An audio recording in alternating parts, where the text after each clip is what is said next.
ਵਾਹਿਗੁਰੂ ਜੀ ਕਾ ਖਾਲਸਾ ਵਾਹਿਗੁਰੂ ਜੀ ਕੀ ਫਤਿਹ। अस्सलाम वालेकुम आदाब अर्ज महा ਤੁਹਾਡੀ ਹੋਸਟ ਅਨਿਲ ਮੁਖਰ ਤੇ ਮੈਂ ਟੀਵੀ ਫੋਰ ਦੇ ਸਾਰੇ ਦਰਸ਼ਕਾਂ ਤੇ ਸਰੋਤਿਆਂ ਨੂੰ ਜੀ ਆਇਆਂ ਕਹਿੰਦੀਆਂ ਪ੍ਰੋਗਰਾਮ ਸੱਚੋ ਸੱਚ ਵਿੱਚ ਜਿਹੜੇ ਇਸ ਪ੍ਰੋਗਰਾਮ ਨਾਲ ਦੇਸ਼ਾਂ ਵਿਦੇਸ਼ਾਂ ਤੋਂ ਜੁੜ ਚੁੱਕੇ ਨੇ। ਖਾਲਸਾ ਅਫੇਅਰ ਸੈਂਟਰ ਦੇ ਸੰਚਾਲਕ ਡਾਕਟਰ ਅਮਰਜੀਤ ਸਿੰਘ ਦੀ ਸਟੂਡੀਓ 'ਚ ਮੇਰੇ ਨਾਲ ਸ਼ਾਮਲ ਨੇ। ਉਹਨਾਂ ਨਾਲ ਗੱਲਬਾਤ ਕਰਕੇ ਅੱਜ ਦੇ ਐਮਿਸ਼ੂ ਉੱਪਰ ਉਹਨਾਂ ਤੋਂ ਉਹਨਾਂ ਦਾ ਤਜ਼ੀਆ ਜਾਣਦੇ ਹਾਂ। ਜੀ ਡਾਕਟਰ ਸਾਹਿਬ ਵਾਹਿਗੁਰੂ ਜੀ ਕਾ ਖਾਲਸਾ ਵਾਹਿਗੁਰੂ ਜੀ ਕੀ ਫਤਿਹ। हाँ जी नीलम कौर जी ਤੁਹਾਨੂੰ ਵੀ ਤੇ ਦੁਨੀਆ ਭਰ ਚ ਬੈਠੇ ਸਾਡੇ ਬਹੁਤ ਹੀ ਪਿਆਰੇ ਸੋਹਣੇ ਸਿਆਣੇ ਟੀਵੀ 84 ਦੇ ਵਿਊਅਰਸ ਨੂੰ ਵੀ ਵਾਹਿਗੁਰੂ ਜੀ ਕਾ ਖਾਲਸਾ ਵਾਹਿਗੁਰੂ ਜੀ ਕੀ ਫਤਿਹ। ਸਾਡੇ ਬਹੁਤ ਹੀ ਪਿਆਰੇ ਮੁਸਲਮਾਨ ਭੈਣਾਂ ਭਰਾਵਾਂ ਨੂੰ ਅਸਲਾਮ ਅਲੈਕਮ। ਗੰਗਾ ਜਮਨੀ ਤਹਿਜ਼ੀਬ ਦੇ ਹਿੰਦੂ ਤਵੀਆਂ ਨੂੰ ਨਮੋ ਨਮੇ। ਜੀ ਡਾਕਟਰ ਸਾਹਿਬ ਜੀ ਆਨੂੰ ਪ੍ਰੋਗਰਾਮ ਸੱਚਾ ਸੱਚ ਵਿੱਚ ਬਹੁਤ ਧੰਨਵਾਦ। ਜੀ ਡਾਕਟਰ ਸਾਹਿਬ ਅੱਜ 26 ਅਪ੍ਰੈਲ 2024 13 ਵਿਸਾਖ ਨਾਨਕ ਸ਼ਾਹੀ ਸੰਮਤ 556 ਦਾ ਦਿਨ ਹੈ ਤੇ ਡਾਕਟਰ ਸਾਹਿਬ ਪ੍ਰੋਗਰਾਮ ਸ਼ੁਰੂ ਕਰਨ ਤੋਂ ਪਹਿਲਾਂ ਅਸੀਂ ਦਰਸ਼ਕਾਂ ਤੇ ਸਰੋਤਿਆਂ ਨੂੰ ਹਮੇਸ਼ਾ ਤਰ੍ਹਾਂ ਦੱਸਦੇ ਵਿਊਅਰਸ ਜੇ ਤੁਸੀਂ ਹੱਕ ਸੱਚ ਇਨਸਾਫ ਤੇ ਪੈਰਾ ਦਿੰਦਾ ਇੱਕੋ ਇੱਕ ਚੈਨਲ ਟੀਵੀ 84 ਨੂੰ ਦੇਖਣਾ ਚਾਹੁੰਦੇ ਹੋ ਤਾਂ ਤੁਸੀਂ ਦੇਖ ਸਕਦੇ ਸਪੈਕਟਰਮ ਕੇਬਲ ਆਰਸੀਐਨ ਕੇਬਲ ਬਲਫਨ ਕੈਨੇਡਾ roku ਜਾਦੂ ਬਾਕਸ ਸ਼ਾਵਾ ਫੇਸਬੁੱਕ ਟੀਵੀ 84 ਦੀ ਐਪ ਰਾਹੀਂ online streaming and IP box ਤੇ ਤੁਸੀਂ ਟੀਵੀ 84 ਨੂੰ ਦੇਖ ਸਕਦੇ ਹੋ। ਵਿਊਅਰਸ ਜੇ ਤੁਸੀਂ ਟੀਵੀ 84 ਨਾਲ ਜਾਂ ਪ੍ਰੋਗਰਾਮ ਸੱਚੋ ਸੱਚ ਨਾਲ ਫੇਸਬੁੱਕ ਰਾਹੀਂ ਜੁੜੇ ਤਾਂ ਵੱਧ ਲਾਈਕ ਕਰੋ ਤੇ ਸ਼ੇਅਰ ਕਰੋ ਅਤੇ ਨਾਲ ਹੀ YouTube ਤੇ ਸਬਸਕ੍ਰਾਈਬ ਵੀ ਕਰੋ। ਇਹ ਵੀ ਦੱਸ ਦਈਏ ਕਿ ਤੁਸੀਂ ਟੀਵੀ 84 ਦੀ ਐਪ ਨੂੰ ਐਂਡਰੋਇਡ ਐਂਡ ਐਪ ਸਟੋਰ ਤੇ ਡਾਊਨਲੋਡ ਕਰਕੇ ਜੋ ਟੀਵੀ 84 ਦੀ ਲਾਈਵ ਸਟ੍ਰੀਮ ਹੈ ਇਸ ਨੂੰ ਤੁਸੀਂ 24 ਆਵਰਸ ਦੇਖ ਸਕਦੇ ਹੋ। ਸੋ ਵਿਊਅਰਸ ਪ੍ਰੋਗਰਾਮ ਦੀ ਸ਼ੁਰੂਆਤ ਕਰਨ ਜਾ ਰਹੇ ਹਾਂ। ਇਸ ਵੀਕ ਦਾ ਅਖੀਰਲਾ ਪ੍ਰੋਗਰਾਮ ਕਰਨ ਜਾ ਰਹੇ ਹਾਂ ਔਰ ਆਸ ਤੇ ਦੁਆ ਕਰਾਂਗੇ ਕਿ ਵਾਹਿਗੁਰੂ ਕਰੇ ਕਿ ਜਿਹੜਾ ਤੁਹਾਡਾ ਵੀਕਐਂਡ ਹੈ ਉਹ ਬਹੁਤ ਹੀ ਵਧੀਆ ਗੁਜ਼ਰੇ। ਸੋ ਵਿਊਅਰਸ ਹਮੇਸ਼ਾ ਤਰ੍ਹਾਂ ਆਪਣੇ ਪ੍ਰੋਗਰਾਮ ਦੀ ਸ਼ੁਰੂਆਤ ਕਰਾਂਗੇ ਅੱਜ ਦੀ ਸਪਾਂਸਰਸ਼ਿਪ ਦੇ ਵਾਲੇ ਨਾਲ ਕਿ ਅੱਜ ਦੇ ਪ੍ਰੋਗਰਾਮ ਸੱਚੋ ਸੱਚ ਨੂੰ ਸਪਾਂਸਰ ਕੀਤਾ ਗਿਆ ਹੈ ਟੋਰਾਂਟੋ ਤੋਂ ਵੀਰ ਦਵਿੰਦਰ ਸਿੰਘ ਜਰਾ ਵੱਲੋਂ। ਸੋ ਇਹਨਾਂ ਦੇ ਕਾਫੀ ਸਾਰੇ ਸਵਾਲ ਨੇ। ਇਹਨਾਂ ਨੇ ਕਿਹਾ ਹੈ ਕਿ ਹੋਣ ਜਾ ਰਹੀਆਂ ਨੇ ਇਹ ਚੋਣਾਂ ਵਿੱਚ ਪੰਜਾਬ ਵਿਚਲੇ ਮਾਹੌਲ ਨੂੰ ਕਿਵੇਂ ਦੇਖ ਰਹੇ ਹੋ ਤੁਸੀਂ ਔਰ ਪੰਜਾਬ ਦੇ ਮੁੱਦਿਆਂ ਤੇ ਵਿਚਾਰ ਨਹੀਂ ਹੋ ਰਹੀ, ਬੰਦੀ ਸਿੰਘਾਂ ਦੀ ਗੱਲ ਹੋਵੇ, ਸਾਰੇ ਹੀ ਪੰਜਾਬ ਦੇ ਮਸਲੇ ਨੌਨ ਇਸ਼ੂ ਵਾਂਗ ਹਨ ਔਰ ਪੰਜਾਬ ਪੱਖੀ ਜਿਹੜੀਆਂ ਧਿਰਾਂ ਅਤੇ ਦਿੱਲੀ ਦੀਆਂ ਪਾਰਟੀਆਂ ਦਾ ਕੀ ਵਰਤਾਰਾ ਹੈ। ਸੋ ਅੱਜ ਦੀ ਸਪਾਂਸਰਸ਼ਿਪ ਲਈ ਅਸੀਂ ਵੀਰ ਦਵਿੰਦਰ ਸਿੰਘ ਜੀ ਦਾ ਤਹਿ ਦਿਲ ਤੋਂ ਧੰਨਵਾਦ ਕਰਦੇ ਹਾਂ ਔਰ ਤੁਹਾਨੂੰ ਵੀ ਅਪੀਲ ਤੇ ਬੇਨਤੀ ਕਰਦੇ ਹਾਂ ਕਿ ਤੁਸੀਂ ਪ੍ਰੋਗਰਾਮ ਸੱਚੋ ਸੱਚ ਨੂੰ ਵੱਧ ਤੋਂ ਵੱਧ ਸਪਾਂਸਰ ਕਰੋ। ਸਪਾਂਸਰਸ਼ਿਪ ਲਈ ਤੁਸੀਂ ਸਾਨੂੰ ਕਾਲ ਕਰ ਸਕਦੇ ਸਾਡੇ ਫੋਨ ਨੰਬਰ ਤੇ 5166191984 ਸੇਮ ਨੰਬਰ ਤੇ WhatsApp ਕਰ ਸਕਦੇ ਹੋ। ਤੁਸੀਂ ਸਾਨੂੰ ਈਮੇਲ ਵੀ ਕਰ ਸਕਦੇ ਹੋ info@tv84.tv ਤੇ। ਸੋ ਵਿਊਅਰਸ ਪਹਿਲੇ ਸੈਗਮੈਂਟ ਦੇ ਵਿੱਚ ਆਪਾਂ ਗੱਲਬਾਤ ਕਰਨ ਜਾ ਰਹੇ ਹਾਂ ਕਿ ਭਾਰਤੀ ਸੁਪਰੀਮ ਕੋਰਟ ਨੇ ਹਾਲ ਹੀ ਵਿੱਚ ਦਿੱਤੇ ਆਪਣੇ ਫੈਸਲੇ ਵਿੱਚ ਭਾਰਤੀ ਪਾਰਲੀਮੈਂਟ ਚੋਣਾਂ ਵਿੱਚ ਈਵੀਐਮ ਦੇ ਇਸਤੇਮਾਲ ਨੂੰ ਹਰੀ ਝੰਡੀ ਦੇ ਦਿੱਤੀ ਹੈ ਔਰ ਸੁਪਰੀਮ ਕੋਰਟ ਦੇ ਇਸ ਫੈਸਲੇ ਨਾਲ ਈਵੀਐਮ ਮਸ਼ੀਨਾਂ ਨੂੰ ਲੈ ਕੇ ਜਿਹੜੀਆਂ ਸਾਰੀਆਂ ਪਟੀਸ਼ਨ ਜਿਹੜੀਆਂ ਰੱਦ ਹੋ ਗਈਆਂ ਨੇ ਔਰ ਹੁਣ ਕੋਈ ਵੀ ਈਵੀਐਮ ਮਸ਼ੀਨਾਂ ਤੇ ਜਿਹੜਾ ਇਤਰਾਜ਼ ਹੈ ਉਹ ਨਹੀਂ ਹੋ ਸਕਦਾ। ਜਾਣਕਾਰ ਸੂਤਰਾਂ ਵੱਲੋਂ ਅਤੇ ਵਿਰੋਧੀ ਧਿਰਾਂ ਵੱਲੋਂ ਇਸ ਖਦਸ਼ੇ ਜਿਹੜੇ ਆ ਜ਼ਾਹਿਰ ਕੀਤੇ ਜਾਂਦੇ ਨੇ ਕਿ ਬੀਜੇਪੀ ਈਵੀਐਮ ਮਸ਼ੀਨਾਂ ਦੇ ਰਾਹੀਂ ਹੀ ਚੋਣ ਜਿਹੜੀ ਹੈ ਜਿੱਤਦੀ ਹੈ ਔਰ ਇਸ ਦੇ ਮੁੱਢਲੇ ਕੋਡ ਵਿੱਚ ਤਬਦੀਲੀ ਦਾ ਜਿਹੜਾ ਕੰਟਰੋਲ ਹੁੰਦਾ। ਸੋ ਕੀ ਸੁਪਰੀਮ ਕੋਰਟ ਦਾ ਇਹ ਫੈਸਲਾ ਇਸ ਵਾਰ ਈਵੀਐਮ ਮਸ਼ੀਨਾਂ ਰਾਹੀਂ ਬੀਜੇਪੀ ਨੂੰ 400 ਪਾਰ ਸੀਟਾਂ ਦਾ ਨਿਸ਼ਾਨਾ ਦਿੰਦਾ ਹੈ? ਇਸ ਬਾਰੇ ਗੱਲਬਾਤ ਕਰਾਂਗੇ ਔਰ ਨਾਲ ਹੀ ਦਿੱਲੀ ਹਾਈ ਕੋਰਟ ਵਿੱਚ WhatsApp ਵੱਲੋਂ ਭਾਰਤ ਸਰਕਾਰ ਦੇ ਨਵੇਂ ਨਿਯਮਾਂ ਨੂੰ ਚੈਲੰਜ ਕੀਤੇ ਜਾਣ ਸੰਬੰਧੀ ਵੀ ਗੱਲਬਾਤ ਹੋਣ ਜਾ ਰਹੀ ਹੈ। ਸੋ ਅਸੀਂ ਚਾਹਾਂਗੇ ਕਿ ਤੁਸੀਂ ਇਸੇ ਤਰ੍ਹਾਂ ਬਣੇ ਰਹਿਣਾ। ਦੇਖਣ ਸੁਣ ਲਈ ਤੁਹਾਡਾ ਸਭ ਦਾ ਬਹੁਤ ਬਹੁਤ ਸ਼ੁਕਰੀਆ। ਜੀ ਡਾਕਟਰ ਸਾਹਿਬ ਕੀ ਵਿਚਾਰਾਂ ਨੇ ਇਸ ਸਭ ਬਾਰੇ? ਦੇਖੋ ਸਭ ਤੋਂ ਪਹਿਲਾਂ ਤਾਂ ਅੱਜ ਦੇ ਪ੍ਰੋਗਰਾਮ ਨੂੰ ਸਪਾਂਸਰ ਕਰਨ ਲਈ ਅਸੀਂ ਵੀਰ ਦਵਿੰਦਰ ਸਿੰਘ ਟੋਰਾਂਟੋ ਨਿਵਾਸੀ ਜੀ ਉਹਨਾਂ ਦਾ ਸ਼ੁਕਰੀਆ ਅਦਾ ਕਰਦੇ ਹਾਂ। ਜਿਹੜਾ ਸਵਾਲ ਜਾਂ ਜਿਹੜਾ ਕੰਸਰਨ ਉਹਨਾਂ ਨੇ ਜ਼ਾਹਰ ਕੀਤਾ ਹਰ ਪੰਥ ਪ੍ਰਸਤ ਸਿੱਖ ਦਾ ਪੰਜਾਬ ਦੀ ਧਰਤੀ ਨੂੰ ਪਿਆਰ ਕਰਨ ਵਾਲਾ ਬੇਸ਼ੱਕ ਕੋਈ ਗੈਰ ਸਿੱਖ ਵੀ ਹੋਏ ਜੇ ਸੱਚਮੁੱਚ ਉਹ ਸਚਿਆਰਤਾ ਨਾਲ ਆਪਣੀ ਧਰਤੀ ਨੂੰ ਆਪਣੀ ਉਸ ਸਰਜ਼ਮੀਨ ਨੂੰ ਪਿਆਰ ਕਰਦਾ ਤੇ ਉਹ ਜ਼ਰੂਰ ਫਿਕਰਮੰਦ ਹੈ ਔਰ ਫਿਕਰਮੰਦ ਹੋਣਾ ਵੀ ਚਾਹੀਦਾ ਹੈ ਕਿ ਜੋ ਇਸ ਵੇਲੇ ਚੋਣ ਡਰਾਮਾ ਭਾਰਤ ਭਰ ਦੇ ਵਿੱਚ ਚੱਲ ਰਿਹਾ ਹੈ। ਇੱਕ ਪਾਸੇ ਹਕੂਮਤ ਜਿਹੜੀ ਕਿ 10 ਸਾਲ ਤੋਂ ਲਗਾਤਾਰਤਾ ਨਾਲ ਤਾਕਤ 'ਚ ਹੈ ਔਰ ਆਪਣੀ ਤੀਸਰੀ ਟਰਮ ਦੇ ਲਈ ਉਹ ਕਿਵੇਂ ਵਿਕਾਸ ਦੇ ਔਰ ਦੂਸਰੇ ਦਾਅਵਿਆਂ ਦੇ ਨਾਲ ਪੂਰਾ ਮੁਸਲਮਾਨ ਵਿਰੋਧੀ ਮਾਹੌਲ ਵੀ ਸਿਰਜਿਆ ਜਾ ਰਿਹਾ।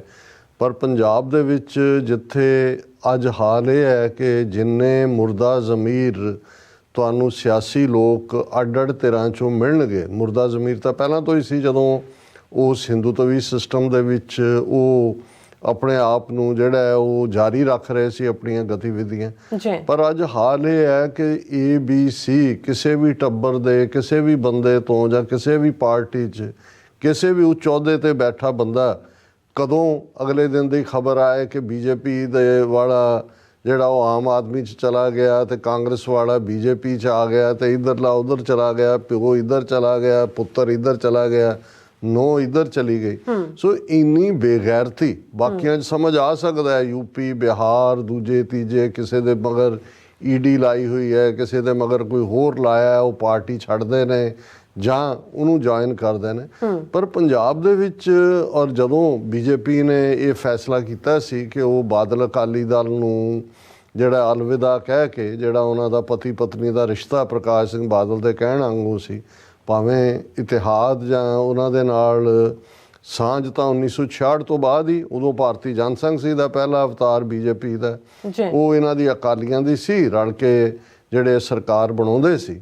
ਪਰ ਇਹ ਜਿਹੜਾ 1996 ਦੇ ਵਿੱਚ ਪੱਕੇ ਤੌਰ ਦੇ ਉੱਤੇ ਜਿਹੜਾ ਉਹ ਬੀਜੇਪੀ ਦੇ ਨਾਲ ਜਦੋਂ ਬੀਜੇਪੀ ਹੋਣ 'ਚ ਆਈ, ਸੋ ਇੱਕ ਪਾਸੇ ਇਹ ਸਾਂਝ ਸੀ, ਕਿੰਨੀਆਂ ਸਰਕਾਰਾਂ ਸੈਂਟਰ 'ਚ, ਪੰਜਾਬ 'ਚ 5 ਵਾਰ ਮੁੱਖ ਮੰਤਰੀ ਰਿਹਾ ਬਾਦਲ, ਹਰ ਵਾਰ ਜਿਹੜਾ ਉਹ ਬੀਜੇਪੀ ਦੇ ਨਾਲ ਉਸ ਦੀ ਸਾਂਝ ਭਿਆਲੀ ਸੀ ਸਰਕਾਰ ਦੇ ਵਿੱਚ। ਉਸ ਤੋਂ ਪਹਿਲਾਂ ਜਸਟਿਸ ਗੁਰਨਾਮ ਸਿੰਘ ਅਕਾਲੀਆਂ ਦਾ 2 ਵਾਰ ਪੰਜਾਬ ਦਾ ਚੀਫ ਮਿਨਿਸਟਰ ਹੈ। ਲੇਕਿਨ ਇਹਨਾਂ ਦੀ ਹੋਂਦ ਬੀਜੇਪੀ ਦੀ ਪੰਜਾਬ 'ਚ ਇੰਨੀ ਕੁ ਸੀ ਕਿਉਂਕਿ ਜਦੋਂ ਪੰਜਾਬੀ ਸੂਬਾ ਬਣਿਆ 1967 ਦੇ ਵਿੱਚ ਪਹਿਲੀਆਂ ਚੋਣਾਂ ਹੋਈਆਂ ਨੇ, ਉਦੋਂ ਪੰਜਾਬ ਅਸੈਂਬਲੀ ਦੀਆਂ ਸੀਟਾਂ 104 ਹੁੰਦੀਆਂ ਸੀ ਟੋਟਲ, ਬਾਅਦ ਦੇ ਵਿੱਚ ਵਧਾ ਕੇ ਹੁਣ ਕਰੰਟ ਦੀਆਂ 117 ਨੇ ਤੇ ਮੈਕਸਿਮਮ ਜਿੰਨੀਆਂ 104 ਚੋਂ ਜਿਹੜੀ ਹੈ ਭਾਰਤੀ ਜਨਸੰਘ ਜਿੱਤਦੀ ਸੀ, ਉਹ 7 ਸੀਟਾਂ ਹੁੰਦੀਆਂ ਸੀ ਪੰਜਾਬ 'ਚ ਮੈਕਸਿਮਮ, ਜਿਹੜੀਆਂ ਪਹਿਲੀਆਂ ਚੋਣਾਂ 'ਚ ਵੀ ਜਾਂ ਦੂਜਾ ਰਹੀਆਂ। ਜਦੋਂ 117 ਹੋਈਆਂ ਤੇ ਭਾਰਤੀ ਜਨਤਾ ਪਾਰਟੀ ਦੇ ਨਾਲ ਅਕਾਲੀਆਂ ਦਾ ਜਿਹੜਾ ਕੰਪਰੋਮਾਈਜ਼ ਹੁੰਦਾ ਸੀ, ਉਹਨਾਂ ਦੇ ਲਈ ਉਹ 18 ਜਾਂ 19 ਸੀਟਾਂ ਛੱਡਦੇ ਸੀ ਕਿਉਂਕਿ 117 ਚੋਂ 18 19 ਸੀ ਜਿਹੜੀਆਂ ਹਿੰਦੂ ਮੈਜੋਰਟੀ ਸੀਟਾਂ ਸੀ, ਉਹਦੇ ਚੋਂ ਵੀ ਬੀਜੇਪੀ 8 9 7 ਇੱਕ ਅੱਧੀ ਵਾਰੀ ਸ਼ਾਇਦ 12 13 ਉਹਨਾਂ ਨੇ ਜਿੱਤੀਆਂ ਹੋਣ। ਔਰ ਜਦੋਂ ਬੀਜੇਪੀ ਨੇ ਫੈਸਲਾ ਕੀਤਾ ਵੀ ਇਹਨਾਂ ਤੋਂ ਅੱਡ ਹੋ ਕੇ ਚੋਣ ਲੜਨੀ ਹੈ, ਤਾਂ ਉਦੋਂ ਬਹੁਤਿਆਂ ਨੂੰ ਲੱਗਦਾ ਸੀ ਕਿ ਵੀ ਇਹ ਤਾਂ ਜਿਹੜਾ ਬੀਜੇਪੀ ਦੀ ਤਾਂ ਕਿੰਨੀ ਕੁ ਹੋਂਦ ਹੋਏਗੀ, ਉਹ ਤਾਂ ਆਪਣੇ ਆਪ ਤੇ ਜਿਹੜਾ ਉਹ ਪੰਜਾਬ ਦੇ ਵਿੱਚ ਉਹਨਾਂ ਦੇ ਪੈਰ ਹੀ ਨਹੀਂ ਲੱਗਣਗੇ।